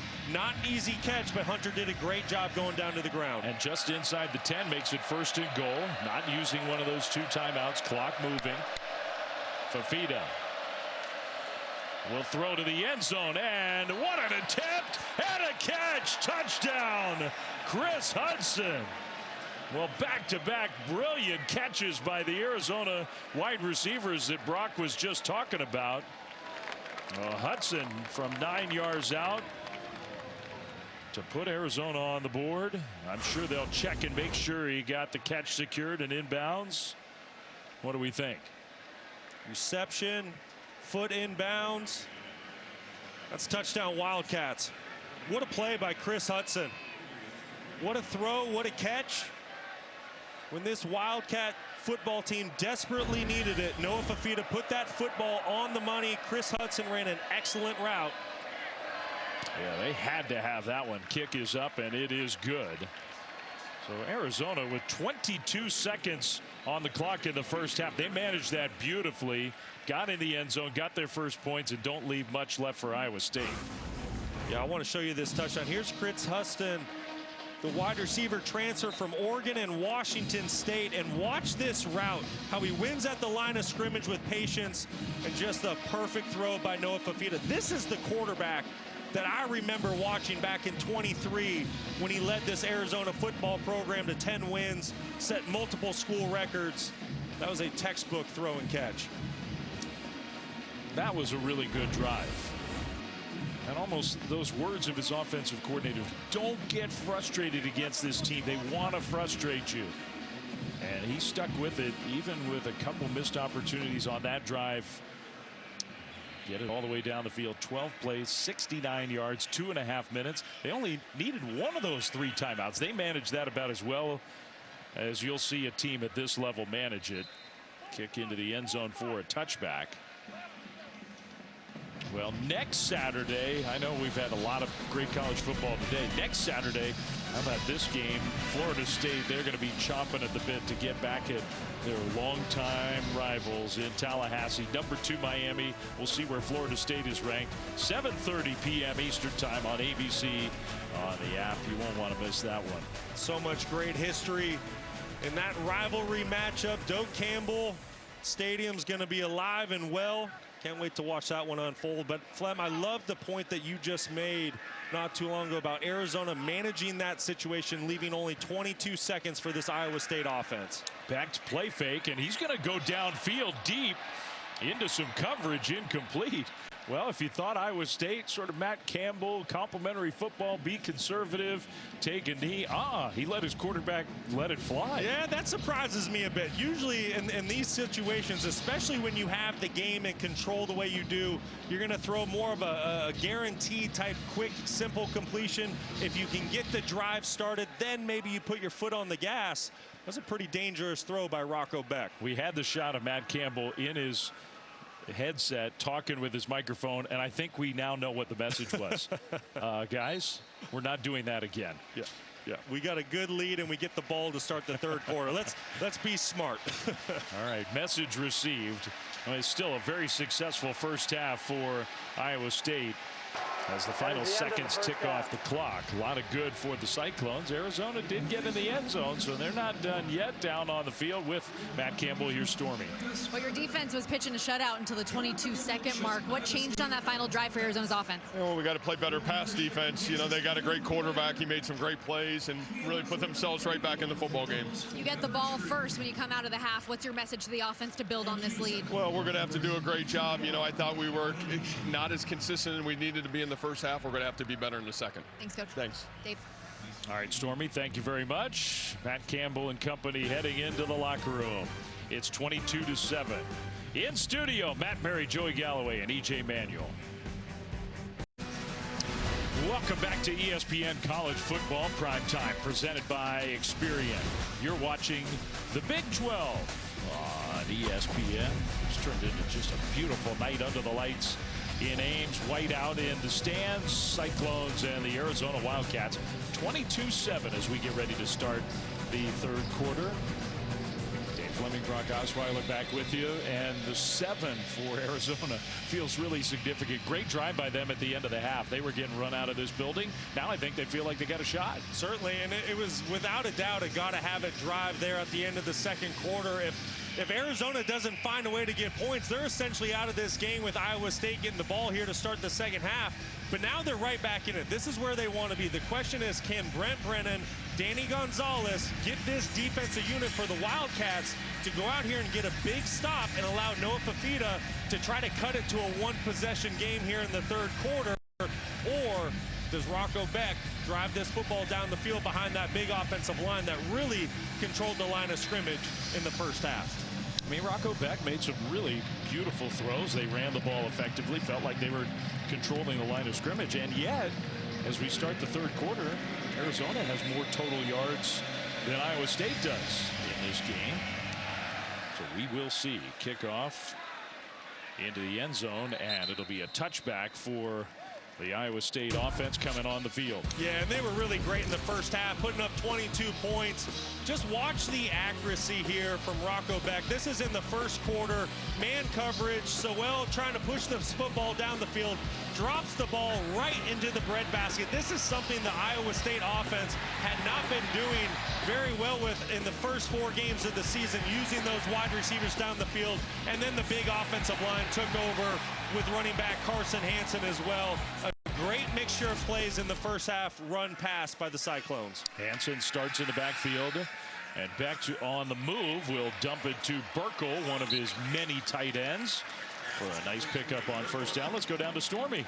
Well, Dave, talking to Arizona head coach Brent Brennan, he said he felt like a lot of their issues in the first half were self-inflicted. Specifically noted that turnover. He said we can't give Iowa State a short field. We really need to focus on doing our keys. And he said they started to do that on the final drive. Need to carry that over, because he said with full confidence that he knows his team can come all the way back. All right, thanks, Stormy. Look, I mean, and Stormy referenced early in our telecast about how Arizona was full of confidence coming into this game. And a lot of talk from Brent Brennan was about, hey, we feel like we are massively improved this year. We're going to put that to a test on Saturday in Ames. Yeah, and I think that test happens right here on this drive. Can this Arizona defense stop this Cyclones offense and get their football back to the offense? Wow, threading the needle and now out into the open. So well again. Another big play for him in the pass game, all the way down to the Arizona 10. Perfect pass from Rocco Becht, and it goes for 53 yards. Just a basic little inside slant on their RPO play. Becht can hand this football off, but he sees a window in the zone defense. Sewell does a great job of turning a simple 5-yard pass into an explosive gain for Iowa State. 3 catches. He's got 127 yards in the game. Hansen with the carry and a gain of 5. On first down and goal, it'll be 2nd and goal for the Cyclones. Well, and what were we just talking about? Can this defense get the big stop that their football team needs? But you see what just happened. There's a reason why this Iowa State football team won 11 games a season ago, competed for a Big 12 championship. Right now, they are the tops of the Big 12, and Rocco Becht is coming out firing in the second half. Those numbers from so well. He's got 127 yards. Iowa State as a team has 240. So those 3 chunk plays have been a huge part of their offense. Hansen straight ahead. Power running. Still going. Stretches and just stopped short. And he first made contact with the defender right near the line of scrimmage. He ends up getting 4 yards. That's what he does, Flem. 6'2", 220 pounds. There can be no hole. There can be no yards to be had, and he's going to find a way to get you 2, 3, 4 yards. Just a physical back thumper downhill. He's had a fantastic career here for the Cyclones. So now 3rd and goal. Hansen already has a couple touchdowns in this game. Power formation for Iowa State. They give it to Hansen, and no, he did not get there. Iowa State says touchdown. No signal of that yet. Well, they're going to pull the pile apart and say, yeah, 4th and goal. He did not get it. That was a really great job of Trey Smith, number 3 on the right side. He's at the top of your screen. He's in there making contact, as well as 43, Dalton Johnson, the strong safety. Great surge at the line of scrimmage to set up this 4th and goal play. Looked to me like Matt Campbell was screaming at the officials, pointing up at the big video board. He thought his guy got in. He wanted a review. Instead, it's 4th and goal. This is going to be QB sneak. It is. The push. Touchdown.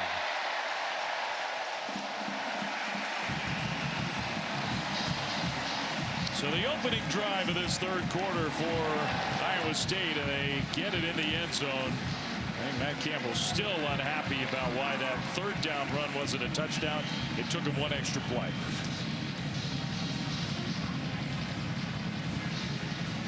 That is what championship teams do. Going into halftime, Arizona felt like they had life. They had cut it to a 2-score game. Some momentum had gone their way. And Iowa State and Rocco Becht said, no, no, no, not so fast. Don't forget, we won 11 games a season ago. This is our home field. What a drive by that Iowa State offense. And Chase Smith, the true freshman walk-on kicker, doing the kicking tonight, right up and good. Rocco Becht leads his team right down the field, 29-7. This drive recap covered by Geico. Impressive drive for Iowa State. Yeah, very impressive. Excellent start to the second half for Iowa State, especially Rocco Becht, just dealing early, getting the football out to his tight end, and then Sewell, his other playmakers, just a quick slant, and then punches it in on the QB sneak for his 2nd touchdown of the night on the ground. Rocco Becht, one of those players that I just really feel like doesn't get the love nationally that he deserves. He's at 11 of 15 tonight for a $191. Just another excellent game by a great quarterback. A lot of times it's just not all that flashy, but man, he's good. He's got to be one of the better quarterbacks in the country. Iowa State player down on the kick coverage. Timeout for an injured player from Iowa State. How that last drive went. Rocco's there with his quarterback teammates on the sideline.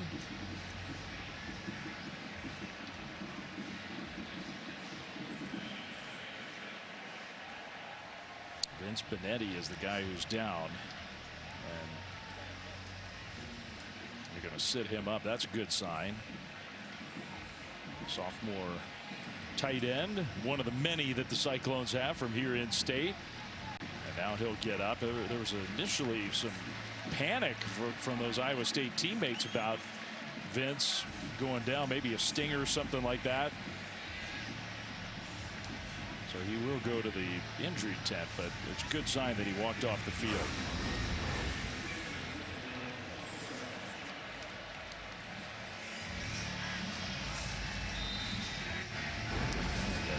Kind of got pinned down. It was just hard to tell exactly what happened. All right, so Arizona gets the ball back. And about the worst case scenario for them, the start of the second half on defense. Now let's see if the offense can respond. Madi gets the carry. Madi's been impressive in not that many chances. They haven't run the ball all that much tonight.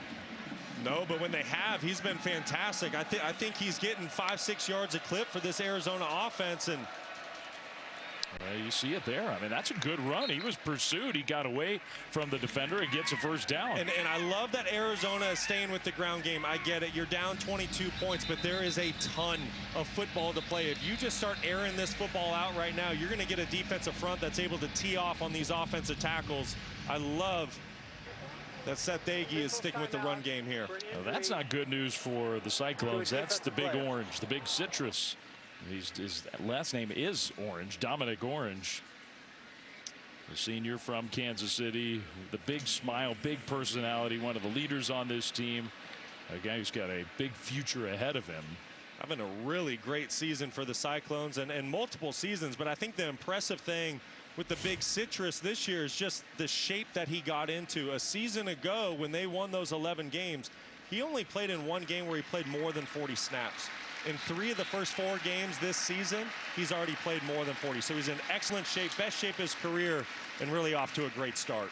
All right, so he'll come off the field. Stormy, how could I botch his nickname? I don't know, man. Come on, the big citrus. And he was awesome to talk to this week, but Brock alluded to it, like how much weight he had on him early in his career, up to 408 pounds. He had offers from teams like Ohio State, Georgia, Oregon. All of them pulled their offers because of the weight that he put on during COVID. So the work that he has put in to get to this point, when all those big programs started calling again this past offseason, he stayed with Iowa State because how much he owed to them for what they invested in him. Yeah, really cool story. When we talked with John Haycock this week, he just mentioned how proud he is of the person that the big citrus has become.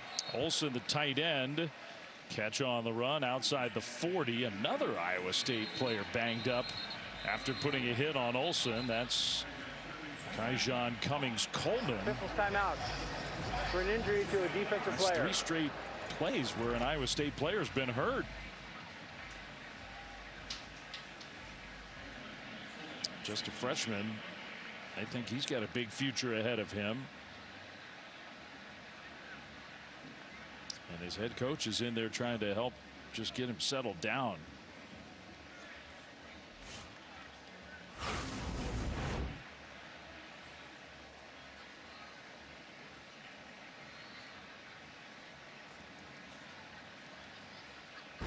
Just, again, sort of hard to tell exactly what went wrong there. Now Tayshawn James is headed towards the locker room. That's another, but we didn't even talk about him. And listen, this is a secondary that's already thin. Jeremiah Cooper, starting corner, was out from the get-go of this game, and now you see James and Cummings-Coleman.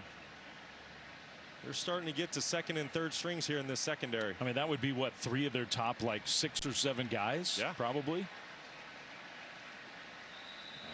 Holding his midsection. And he's in a lot of pain. Maybe that right arm, right shoulder.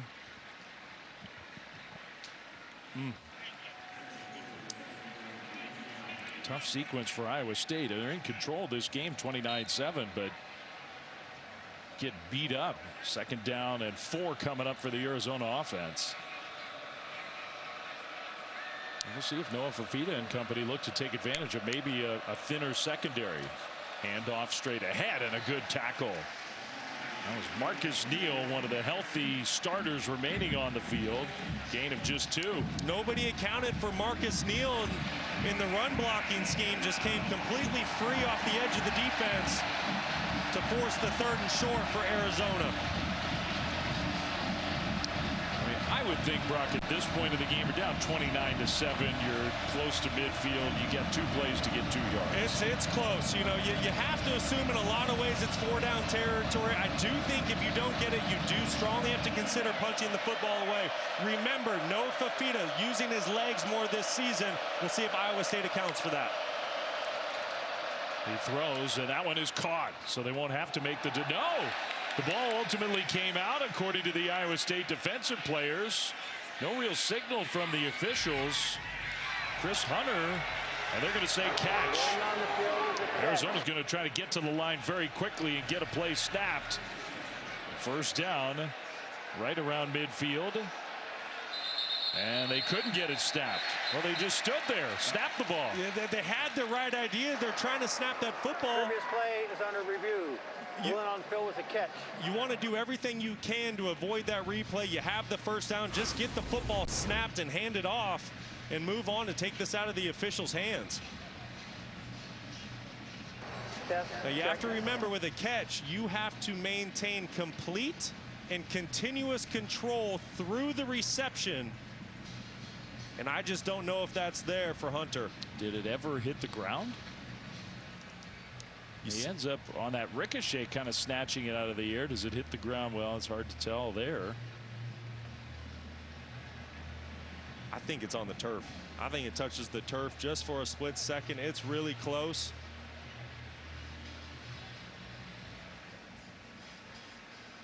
All right, another look there. I mean, that's a crazy play. Jerry McGinn, our rules, on that angle at the very end of it, it did almost look like the ball sat for a second on the grass. Jerry, what did you see? Dave, I believe the same thing. I believe that the ball actually is on the ground and it helps the receiver control the ball. This should be an incomplete pass. They'll overturn it and go back to the previous spot. And I think the point Jerry's making, there is a distinction. It's not that the ball can't touch the ground, but it can't help you control the ball if it does touch the ground. Correct. And now if we go to 4th down because it's incomplete, it goes right back to the question you just asked. What does Brett Brennan do in this situation? You're down 3 possessions.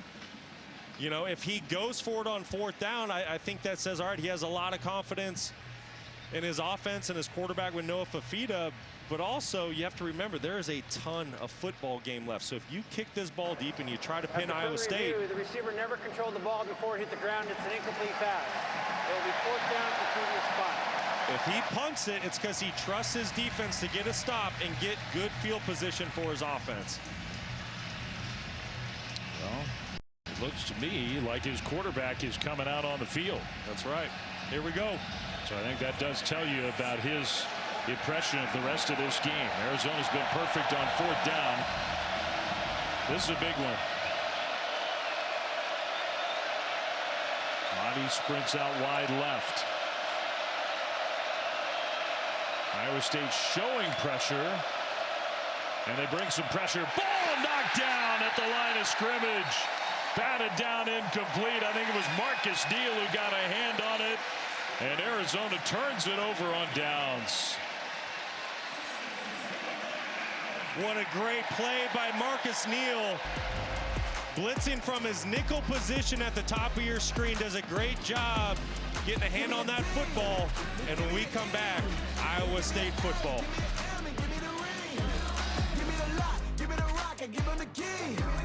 Let me tell you about this new Pretzel Cheddar Club.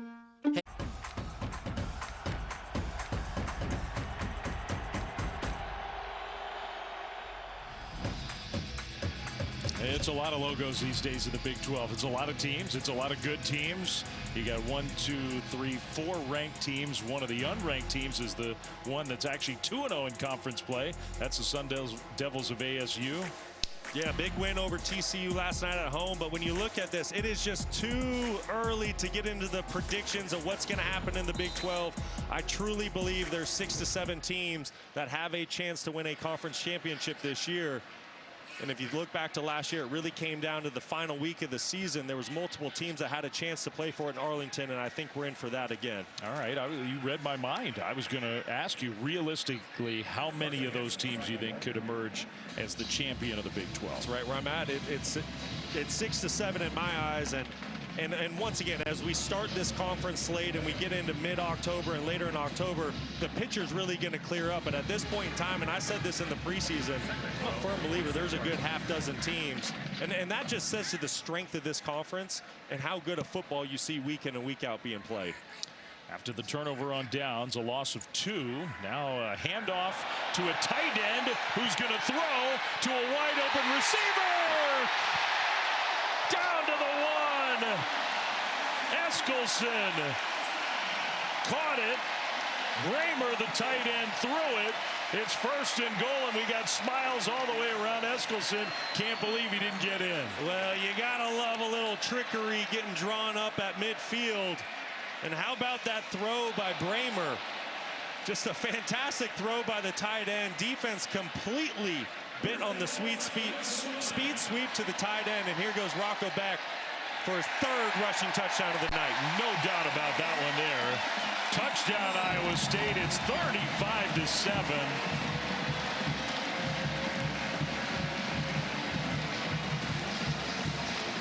Rocco's been rushing him in.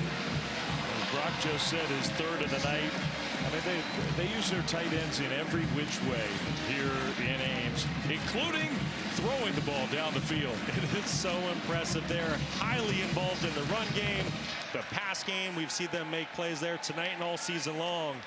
And now they're throwing explosive plays down the field. What a fun team to watch. Extra point, good again from Chase Smith. That was a cool play. It was a really fun play. And you're going to see the big 6'7", 255-pound tight end. He's right here. He's going to get the ball in the speed sweep and watch the defense just bite up. And that's what allows Eskelson to get behind the defense for the explosive play. Just beautiful execution. Arizona's 21 is now wearing number 37. Taylor Mauser diving deep into the playbook on that one. Has called an excellent night. I think the game that he has called between balancing the pass game, run game, he's kept Arizona on their heels all night long. And this has just been an offensive clinic against a defense for Arizona. Coming into this game, we're tops in the country in the majority of categories, and Iowa State is having something to say about that tonight. Kudos to Taylor Mauser and the rest of the offense. Under Matt Campbell, so much of the identity of this program has been complementary football and solid, suffocating defense. They might have their most explosive offense they've had. They're making a statement. And don't forget, this is an Iowa State football team that lost 2 receivers in the NFL draft. There's a lot of questions what this offense would be this year. And right now, it's looking mightily strong. Yeah, no kidding. Let's go down to Stormy. Well, you guys talk about how much this offensive coordinator, Taylor Mauser, loves the tight end position. He loves it so much, guys. He has it tattooed on his body. He and the whole tight end room, after their bowl win last year against Miami, agreed to get TE inked on their right ring fingers. Ben Bramer, who just had made that big pass, wouldn't say whose idea it was, but that they all feel a little closer bond in the tight end room from it. And you can't really tell in the photo that we have, but Mauser's tattoo is a little bit more professionally done. I guess he didn't want to go to the back alley in Orlando that some of the players did. How great is that? But by the way, I don't blame Taylor. Yeah, post-bowl game in the fog of a victory. Let's go at 2 a.m. and get a tattoo in Orlando. I'll come home and get mine. You know, just 34 years old, and talking to him this week, talking to his players this week, you can just tell how much his players love playing for him, how much fun he's having calling plays and having a guy like Rocco Beck be his signal caller. This is an offense that's really dialed in right now. He is also the tight ends coach. I mean, we've said that a bunch of times. I think Iowa State fans know that.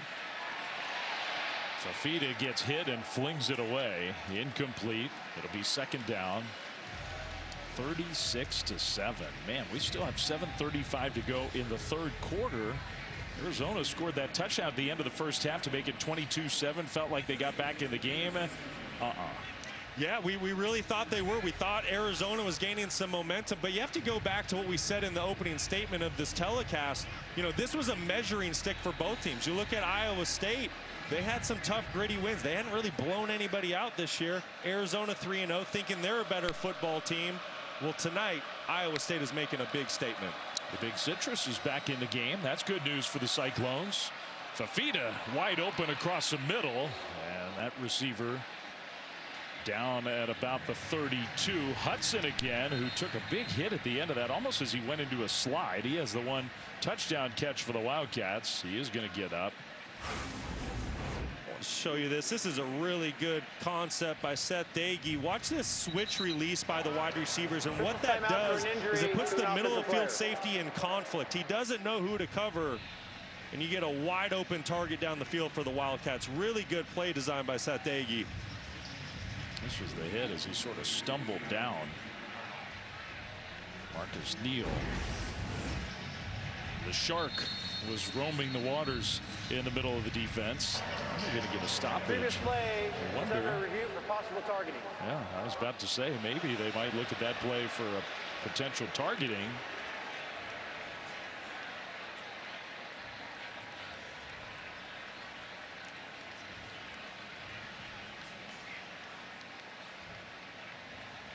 Well, the first thing you have to ask yourself, there's two types of targeting here, and the first one you want to look at with Neal is, does he hit with the crown of the helmet? And I think you could probably make an argument that he does.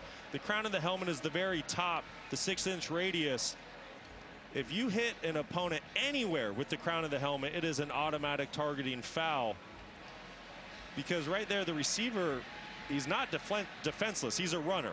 So, yes, there's contact at head and neck area, but that kind of falls into a different category. Would love to know what Jerry thinks about this, but I think there's possible targeting because of the contact with the crown of the helmet. After further review, there is no targeting. Okay, no targeting.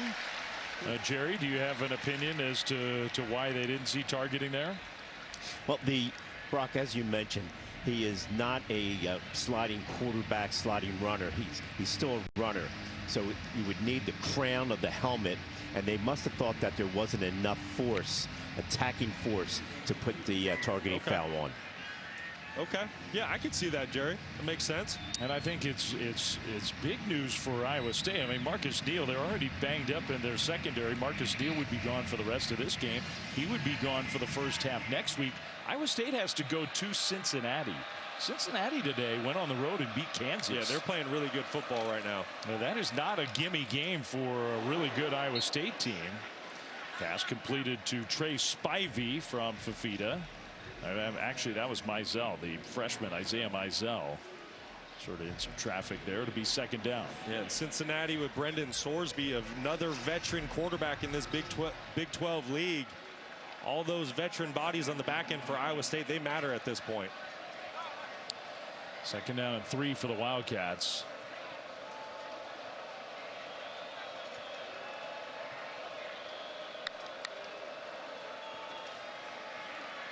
Fafita, a little pump fake. He'll check it down short, and a big hit in the open field. Monty made the catch, but for a very short gain. That was Trey Bell. Good job picking up a first down there. Noah Fafita staying alive in the pocket, manipulating that pocket, getting outside, finding a completion. Thought the officials waved for a first down. Yeah, there we go. A big confusion with the chain gang and the spot, and now they'll say, all right. On the field was a first down.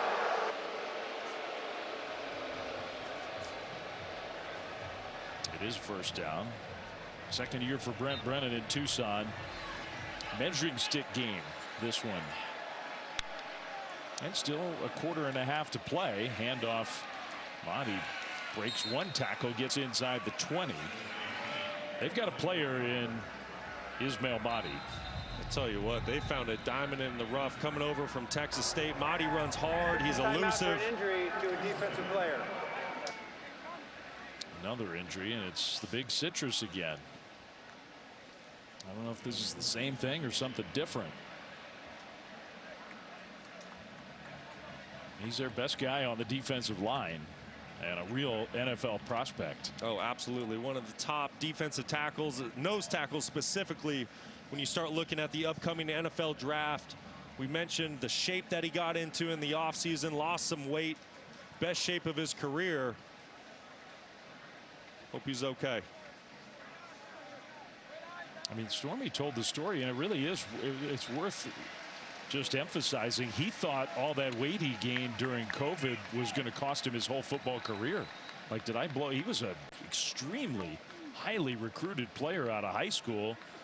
And then when his body changed, the world was turned upside down, and different people handled it different ways. And you know, he sort of struggled to keep his weight down. He thought he might have blown his whole opportunity. He did, but Matt Campbell honored the scholarship offer that he made to him, and in return, when these past couple off seasons, when he's had opportunities to leave to go to other schools, he stayed loyal to Iowa State and Matt Campbell. Another carry on second down. That's Quincy Craig this time. And he gets stopped at about the 17-yard line.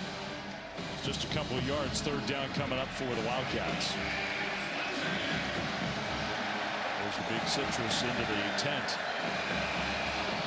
Boy, if I'm Noah Fafita right now, I'm trying to get this football to Chris Hudson. He's going to be at the bottom of your screen. He did some good things for this offense in the first half. Let's see if he can make another play here on a critical third down.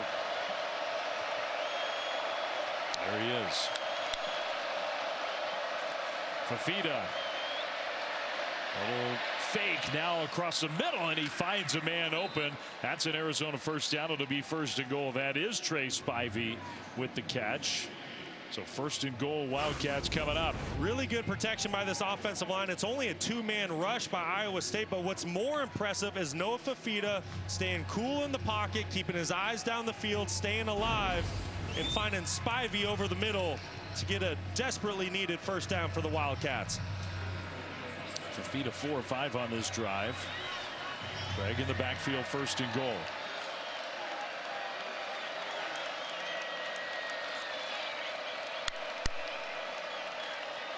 Looking left. He's going to throw it toward the back corner of the end zone, incomplete.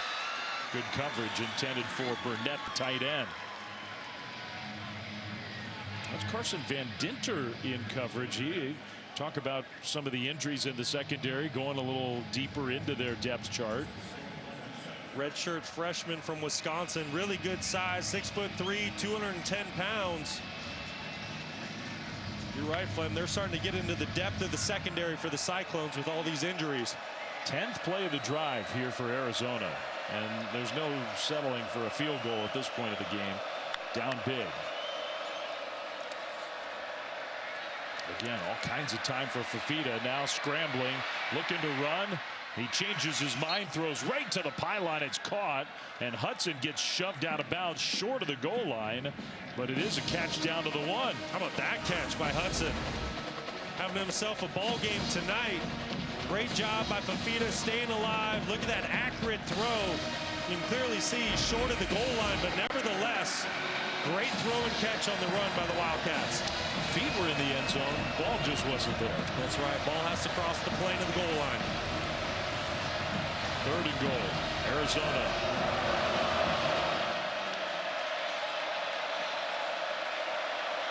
Two tight end set for Arizona. We'll see if they use some hard play action here. Handoff and swallowed up. Did not get there. Monty gets stopped at the 1. Now it's 4th and goal. It's Ike Ezeagu made the tackle. How does Arizona get this football into the end zone? I'd love to see Noah Fafita get outside the pocket so he has a run-pass option here on this 4th down play.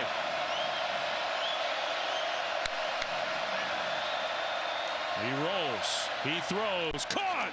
Touchdown! It's exactly what they did. And Noah Fafita with a perfect delivery to Trey Spivey. And Arizona cashes in a long, impressive drive. It took them a while, but they got in the end zone. It's 36-13. I love that Seth Agee got his quarterback outside the pocket, and this is a really good concept. Watch what they do here.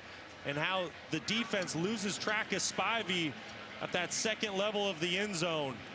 It's kind of working like a little mesh play with the defensive backs. You have to remember, they've lost a couple starters. That's Iowa State in their secondary. And there you have it, a wide open wide receiver for Arizona. Sargano Medina, the kicker. Extra point up and good. 36-14 with 2:46 to go in the third quarter.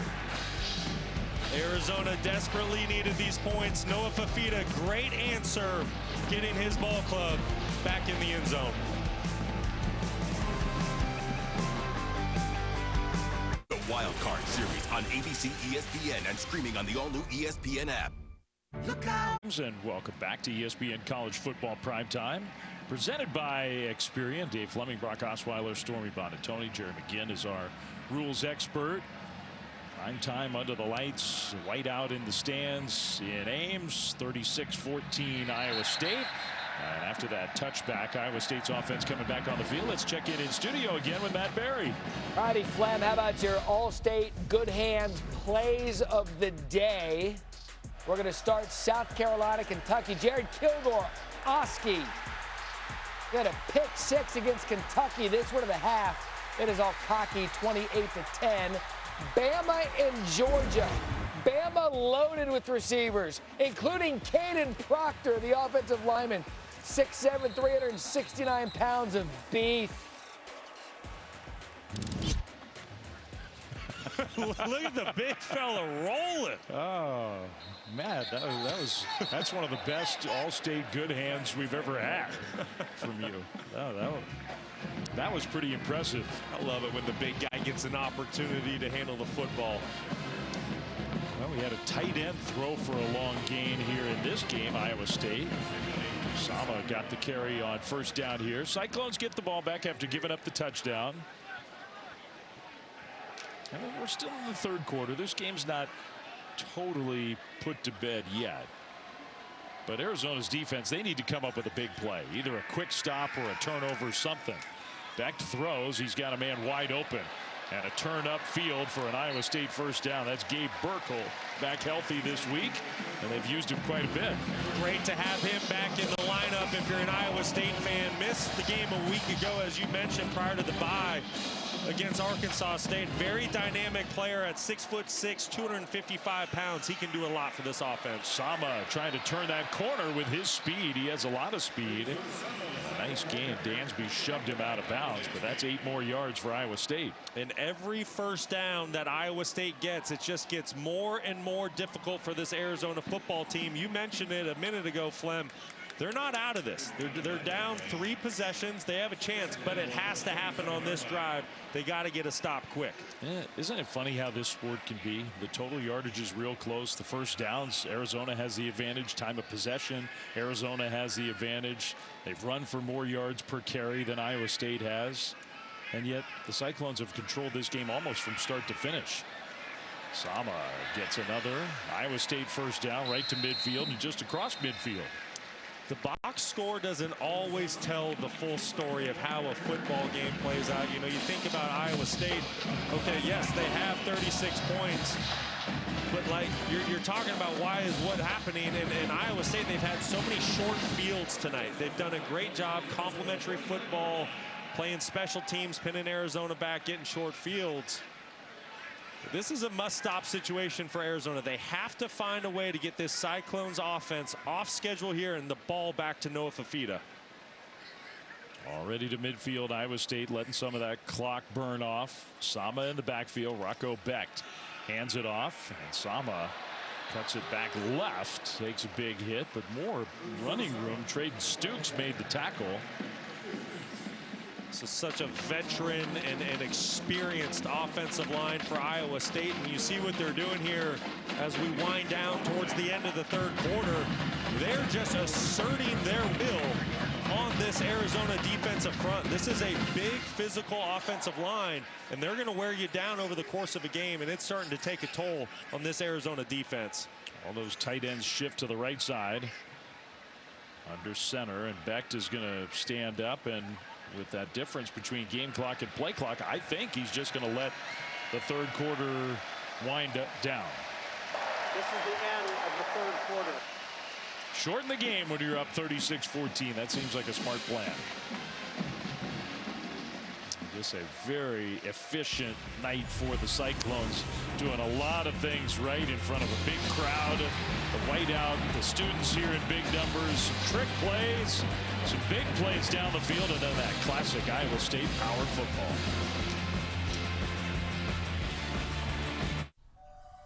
Oh, man. Yard work piling up. Gear up for. When we start the fourth quarter, Iowa State has the ball in Arizona territory, leading 36-14. Arizona's defense just desperately in need of a stop. Rocco Becht hands the ball off, and his tailback Sama did get stuffed there on that play. Rocco Becht, who's done so many good things over his Iowa State career, piling up quite a resume. Tonight, a game on the ground at least, unlike probably any other that he's ever had. He's got 5 rushes. If you add them all up, -5 yards, 3 touchdowns would be the fewest yards with 3 touchdowns since Trevor Siemian back in 2014. How about that? Former teammate of mine in Denver.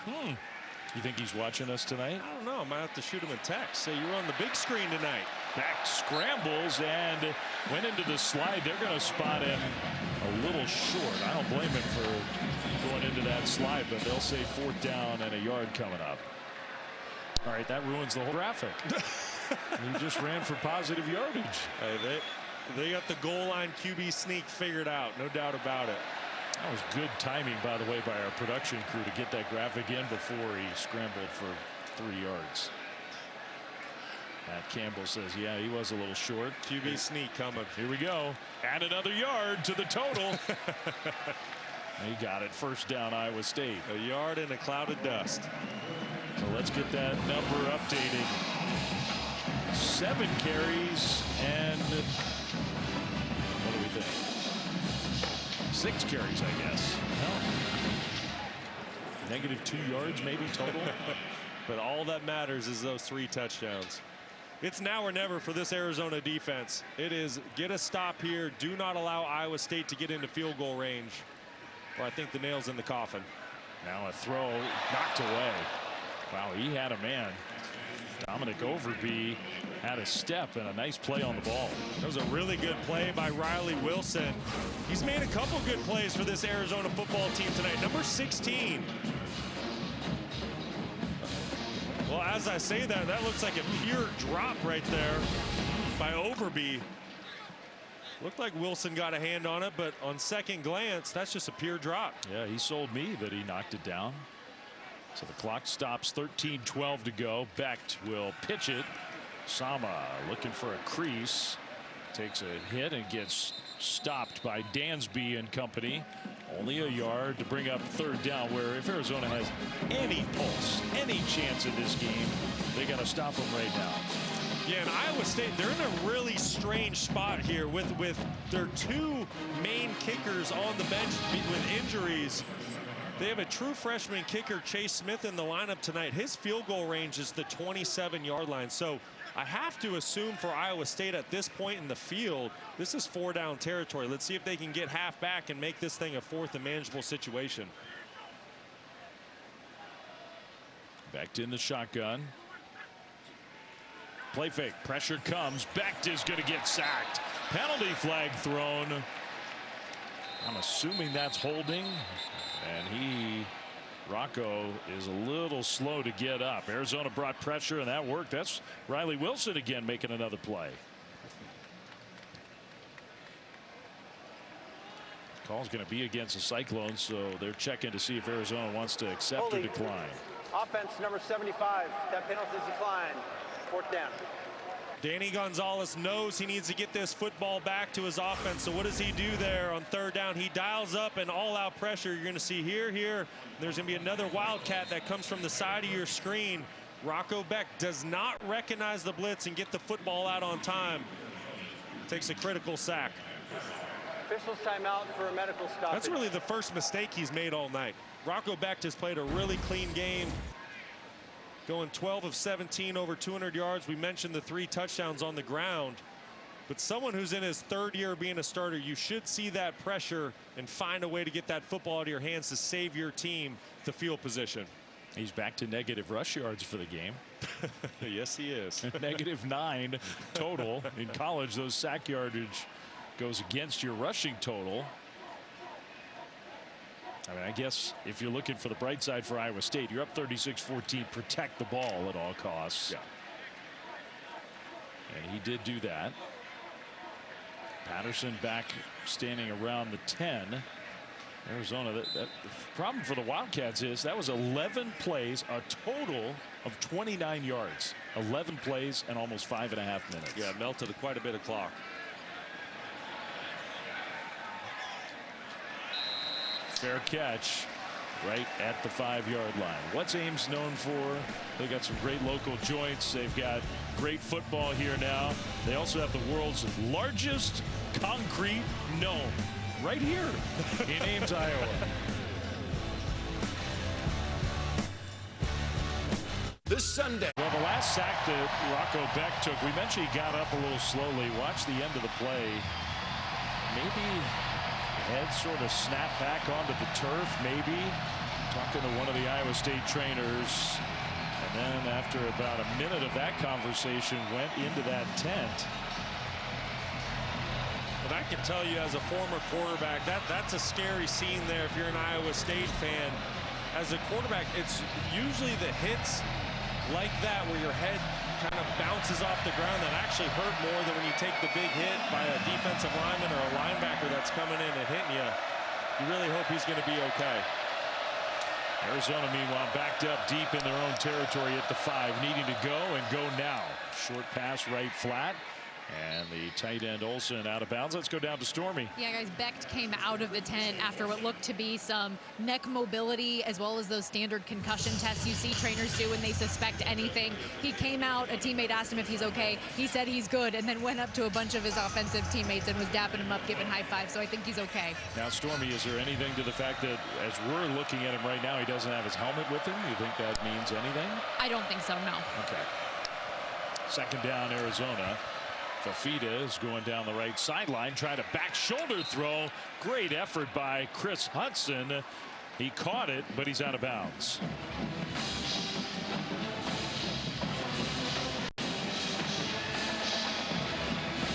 Now 3rd and 3 coming for Arizona.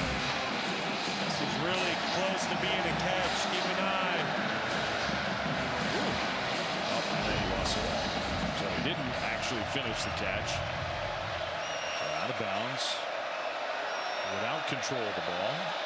3rd and 3. Iowa State showing man coverage.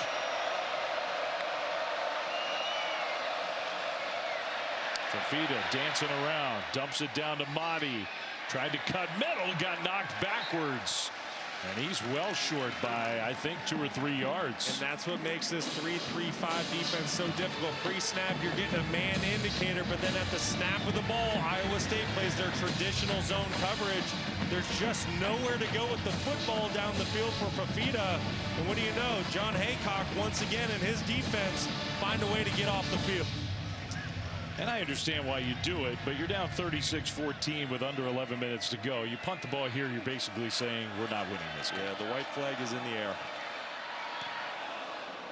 Pressure on that punt. Fair catch signal at about the 41-yard line. So Iowa State's defense comes up with a nice stop.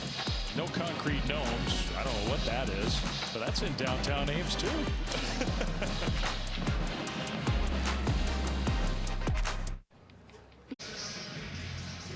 All right, welcome back here to Ames, Iowa. We're in the 4th quarter. And we've got a moment, so how about the Aflac trivia question? Iowa State, this is hard to believe. Last conference title, 1912. The Missouri Valley Conference, longest active drought among power conference programs. Who has the next longest conference title drought? Well, there's only 135 choices out there. That is a hard question. Well, we have to 136 FBS schools. Second longest. Let's get the wheels spinning. And power conference programs, that whittles it down. Oh, good point. Good point. Okay, I said FBS 136. Good point. Cuts him in half. Rocco Beck still in the game, and another big play. Chase Sowell having a coming out party here tonight. A talented receiver. Immediately into Arizona territory. Yeah, and coming into this game, all the talk about Iowa State's offense was, okay, we know the offensive line's great. We know the tight ends are great. We know who the quarterback is. Who's going to step up in the receiver room? And Sowell, I believe, has answered that call. He's had a monster night. 4 catches, 147 yards. Yeah, no kidding. He looks like a playmaker on the outside. They told us he's a talented young man. Trying to get up to speed the playbook and learn the offense, feel comfortable, get in sync with his quarterback. And he's got big play threat written all over him. A season ago at East Carolina, averaged just under 20 yards per reception, which was top 10 in college football. And he's showing off his talents tonight. Sama in the backfield. Iowa State's going to be very content to let some clock wind down. Beck handed it off to Sama. Straight ahead run on 2nd down. Stop for no gain. All right, enough agonizing. We will answer our Aflac trivia question. I'm gonna say Vanderbilt. Excellent guess. 2nd longest conference title drought among power conference programs. Brock Osweiler. Oh, we hit. Genuine joy and surprise from my partner. That's big time. That was a pretty good guess. 1923 for Vanderbilt. You know what? I don't think Vanderbilt's going to win the SEC this year, but they're pretty darn good. Well, don't say that to Diego Pavia. A wide open Hansen along the left sideline. Yeah, if he's listening, he's saying, Fleming, I'm going to prove you wrong. He likes when people doubt what he can do. Big play in the pass game, 22 more yards for Iowa State. Well, this is man coverage by Arizona. Somebody needs to account for the running back. Nobody does, which is why he is wide open outside to the flat for an easy pickup for the Cyclones. Trying to just officially put this game away. When Arizona punted the ball back, in my mind, that put the game away. Yeah, it really did. Down 3 possessions. Clock's rolling. 2 tight ends in motion. I mean, because you know with Iowa State, no matter what, you can stop them. They're still going to take a few minutes off the clock. Sama will stay in bounds. Clock continues to roll. Iowa State is. I mean, it is. Look, they've had tough conference competition, but at some point under Matt Campbell, you figure they're going to break that drought. 19-12. Well, this year just might be the year for Iowa State. They have a lot of things going for themselves. Rocco Beck, that man right there on your screen. When he's your quarterback, good things are going to happen. You see the talent at wide receiver. We've talked about the tight end room. You've seen the performance by the defense. This is a very talented football team across the board. If they can stay healthy, they're going to make a run at the Big 12 title. Rolling right, Beck gets away. Still looking downfield, and it's intercepted. Intercepted. Well, that's a mistake from the veteran quarterback. Trayden Stukes, first of all, made a great play to pick that one off. Now you can feel how stunned everybody is here with that one, and Rocco is not happy. Rocco Beck had played nearly a perfect game till that point. It's just a football that he needs to throw out of bounds and move on to 3rd down. But credit Trayden Stukes. Does an excellent job concentrating, recognizing where the sideline is, making a big-time play for the Wildcats. Every day they train for it. We on a whole nother level. Bigger than ever we been. Okay. Another Saturday with Saban. Hey, Coach. Well, really interesting game coming up when we're done here on ESPN. Number 25 BYU in Boulder. Ralphie 7. We were there last week for her debut, and she did great. She did fantastic. No one knew what was going to happen. They were nervous. BYU Colorado, when we're done, it's going to start, by the way, on ESPN News. The other big news from that game, aside from Ralphie, was that Caden Salter played like the guy that Colorado thought they were getting out of the transfer portal, their quarterback. Yes, he did. Caden Salter looked fantastic a week ago. I'm really anxious to see how he performs against an elite BYU defense tonight. That'd be a good test. BYU's defense is really good, but Colorado showed some spunk last week after kind of an indifferent first 3 games of the year. A couple good completions to start the drive for Noah Fafita, coming out slinging here. Under 7 minutes to go. Fafita fits that one in there along the sideline to Luke Wysaw. Arizona trying to go as fast as they possibly can. Never say never. If they're able to get a quick score, onside kick, I mean, I get it. Down 3 possessions, you need a lot of things to go your way, but this drive is off to a great start.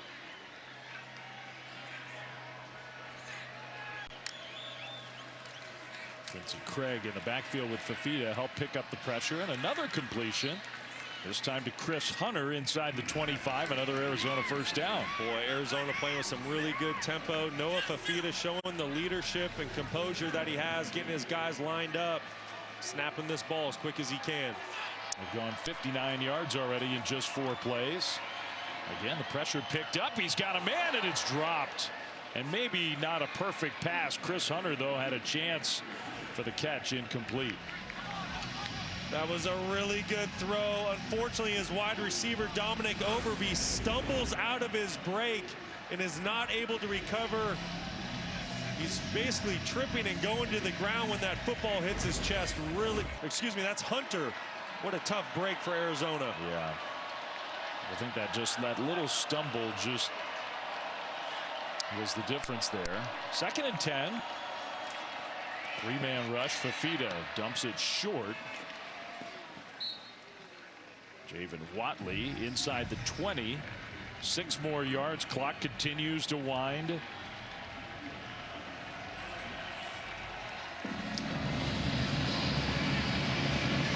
Fafita needs to be prepared for Iowa State to bring pressure here. It's 3rd down. It's what they've done all night long. Where is he going to go with this football quickly against pressure? Showing pressure, that's for sure. And they bring pressure. Fafita throws quickly, and it's intercepted. Jamison Patton's had a huge game. 2nd interception for the Cyclones. Right at the goal line, he picks it off. And that'll do it for this one. Iowa State. Another stand down near the goal line. Well, just an unfortunate break for Noah Fafita and his offense. We mentioned it. Iowa State's going to bring in all-out pressure. There's going to be 2 guys that come unblocked. There's an opportunity to get a completion here and maybe even a touchdown. Unfortunately, the football is just behind Javen Watley. And Jamison Patton makes an excellent play to cap a fantastic night and game that he's had. He was everywhere early. Remember, he was making tackles, knocking balls down. Jontez Williams had the interception that was a spectacular play. Those 2 have played really well. Marcus Neal, some big tackles from the secondary. Really nice game out of Patton. Under 5.5 to go. And the only objective, I think, here for the Cyclones is just to work the clock. No gain on 1st down.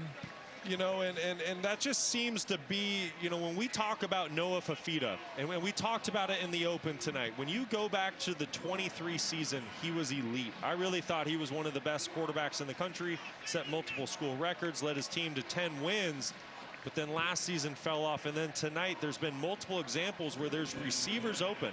Whether there's pressure or not, those are throws that he made 2 seasons ago. And for whatever reason, he's just not able to connect on those same throws. 2nd interception tonight. It's a very fair, valid point. That one straight ahead run, and Sama nowhere to go. So now 3rd down coming up. BYU Colorado next.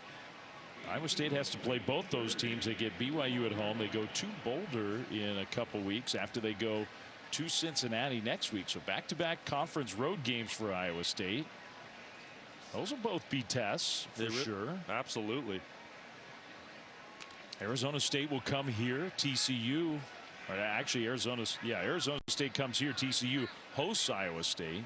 You know, and I just think in the Big 12, you truly have to take it week to week. You know, you mentioned going on the road at Cincinnati, Nippert Stadium. They're going to be alive and well, ready to rock. That's going to be a challenge for Iowa State. Then, like you said, right after that, you go on the road to Colorado, and we know what that atmosphere is like with Deion Sanders. It's the head coach up there in Boulder. Iowa State took the play clock all the way down and then calls a timeout. So 3rd and 8 coming up. But first, a quick word from Verbo. As your host, I have some rules. First, no showers longer than 5 minutes. This isn't a spa. That's the rule. Meanwhile, at a Verbo, get the vacation you expect and never a hovering host. Coach Saban, by the way, on game day this morning had some nice things to say about this Iowa State team, and in particular about their quarterback, Rocco Becht. He really feels like Rocco Becht is one of the best. I don't think he used the word game manager, just smartest, most experienced quarterbacks in the country. I agree. I agree with Coach Saban. When you look at Rocco Becht, what does he do well? Well, he makes great decisions with the football. He throws with accuracy and he throws on time.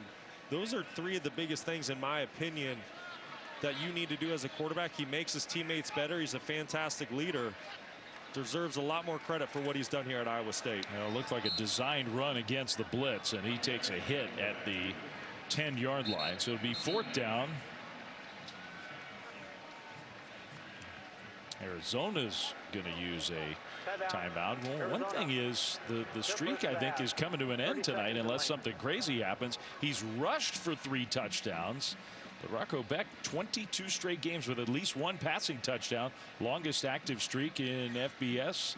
That seems likely to end tonight. You know what? And if you talk to Rocco Becht about that, I don't think he cares. The only thing he cares about is winning football games for this program. And I think that's what makes that young man so special. You see him visiting with his head coach, Matt Campbell. This kid's a winner. And he's been a pillar of consistency since he took over the starting role 3 years ago. And all he does is win ball games. I mean, so many parallels with Brock Purdy, who was here before Rocco Becht, a guy who put in the time, tons of experience. Maybe at first wasn't so spectacular, piling up huge numbers in this system, just winning a lot of games, coming through in the clutch. That's it. And that's what he does. You go back to a season ago, you combine last year and this year, he's 8-1 in 1-score games. And then when you get into his 4th quarter comebacks, I mean, it's really off the charts, super impressive. Yeah, doesn't seem like a coincidence. Arizona gets the ball back. Let's check in studio once again with Matt Berry. All right, guys, I want to update you on stuff going around the country here in this primetime window. First of all, Alabama, Georgia. Josh McCray gets in for the Bulldogs. This one, now Georgia's come all the way back. They've got the ball after a 4th down stop. 24-21, Tide still hanging on by 3. Oregon and Penn State, not a lot of points to come by. A bit of an explosion in the second half. Jordan Davidson gets in for the Ducks to make it 17-3, but Penn State has just scored. It's now 17-10. All right, Matt.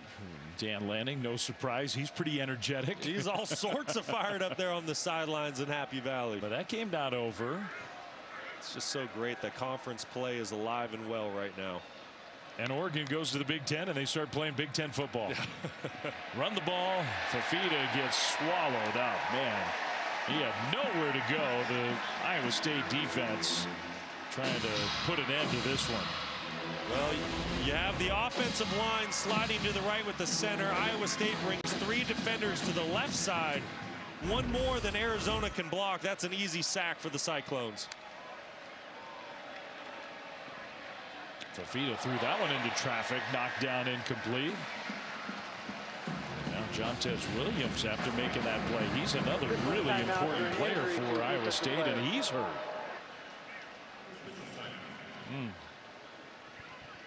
Well, this could be a very costly win for Iowa State in one particular position group. They've had a bunch of injuries in that secondary. Yeah, I was just going to say, Flem, it's time to get the starters out of the game. On that 3rd down offensive play for Iowa State just a couple plays ago, I'm not running Rocco Becht in this moment. I'm not risking hurting my star quarterback. And now Jontez Williams, one of the veterans in your secondary, an all Big 12 performer a season ago. Gotta hope he's okay. Yeah, it looked like that right leg He's pointing down in that direction. You just hate to see that. The game is long ago decided now. Ooh, yikes. Gets rolled up on.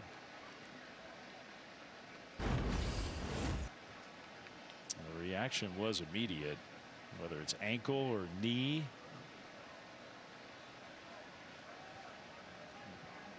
Jeremiah Cooper, the other starting corner, another all-conference level player. He did not play tonight. Williams is getting up, but obviously hurting. That's a scary scene for Iowa State. You're already down one starting corner.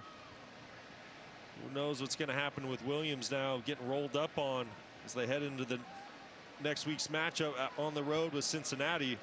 Yeah, this is a depleted secondary at this point. Just get this game over with. Stormy, you got more down there? Yeah, to go further on that secondary, Kyjon Cummins-Coleman, who left the game earlier, he came back out in street clothes for a moment, had his right arm in a sling under a hoodie, and ended up going back to the locker room again. And Dominique Orange, their defensive lineman, he went to the medical tent a couple times in the third quarter, and since he's been back out here on the sideline, like, he was on the bike, tears in his eyes a couple of times, but nothing physically clear that I could tell was wrong with him. Fafita throws, and that pass caught, but the tackle short of the first down marker, so it's 4th down. Final 3 minutes of this game. There's the big citrus with the tie. He does. He looks pretty emotional there. This was a defense that was just ravaged with injuries this season ago. It was a near miracle that the defense played as well as they did, got their team in the Big 12 title. You have to hope some of these big-time starters we've seen go down tonight get healthy. You hate to read into it, but you got a guy who's that talented who's tearing up on the sideline. That just fingers crossed for him. First down, Arizona. No, they didn't get the first down. I beg your pardon. That tackle was short. They needed to get to the 48. Wadley got tackled at midfield, so that's not enough. That's turnover on downs. And now hopefully for everybody involved, we can just see the final 2:15 wind off the clock.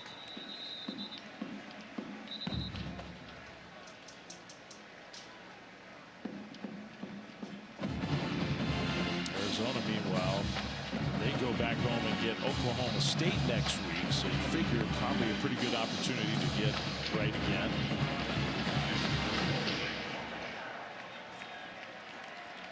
Connor Moberly is going to come in at quarterback, so not Alex Mansky, the true freshman, who probably is the real backup if something really happened to Rocco Becht. I think they'd probably go with the freshman. Moberly is going to carry the ball here. That was a nice run by him. Still going, in fact. He gets it up for the first down. Nice effort. Got 11 yards. That'll take us to the 2-minute timeout here in Ames. A game that has really been totally controlled by 4-0. Iowa State trying to put the finishing touches on a win.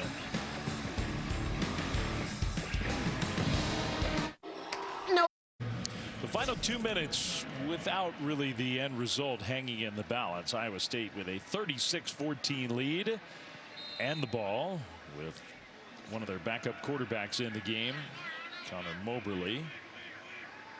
Just trying to finish this one out. 1st and 10 Cyclones. Very impressive team right now.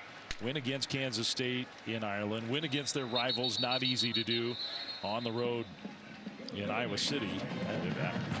Check that. Iowa State beat Iowa here in Ames. Why is Arizona using a timeout? Arizona. Don't really have a good answer for you there, Flip. 30 seconds in length. I mean, seriously, what are we doing? Game is wrapped up here. Over. Okay, it does give us a chance to promote tomorrow.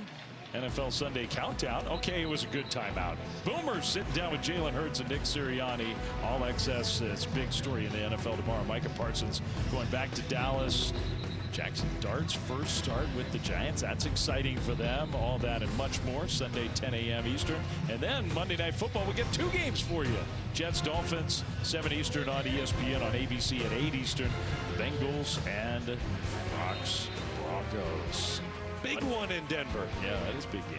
It's a get back on track game after that loss to the Chargers a week ago. And a little bumpy ride for the Broncos in the early season with big expectations.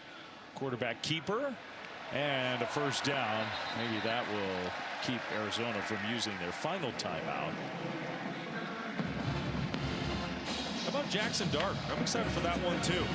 Kind of a gunslinger type. I mean, just absolutely lit it up in college, and I think Brian Daboll is as creative as they come when it comes to calling plays. I'm excited to see those two together and see what they can do. Me too.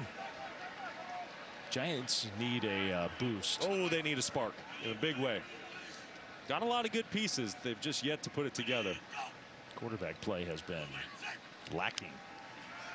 Another quarterback keeper on first down. Well, Iowa State and now Arizona uses its final timeout. I don't blame Iowa State fans for booing. What are you doing? Gives us a chance to get an update with Matt Berry in studio. That's what we're doing, Matt. I'll bail you out, guys, to a game that's still competitive. Penn State, Oregon. Drew Aller. Big one to Devontae Ross. Touchdown, 17-10 Penn State. Guys, I wonder why they say there's a pace of play problem in college football. Well, I give you Arizona State, Iowa State, the final. But I will tell you, BYU, Colorado, if you're looking for your game, we've got it over on ESPN News. We'll move it here to ESPN when Arizona and Iowa State and Arizona finally realizes that the game's over. We don't know when that's actually going to happen, Matt, but sometime soon, perhaps. The little ones don't want to go home. Oh, they're having fun. Mom and Dad, let's go get some more candy. A little more kettle corn before the game's over. Let's get back to the concession stand. Second down and 7.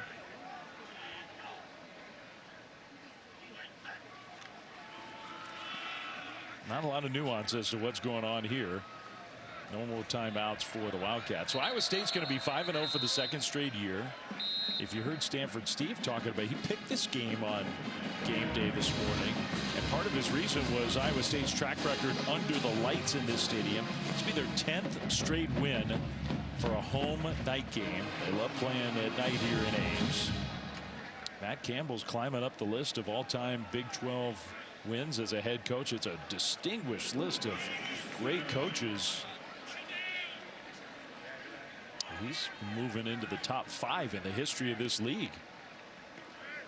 At a place where for a long, long time, many years, many decades, really, they had a hard time winning games. Not anymore.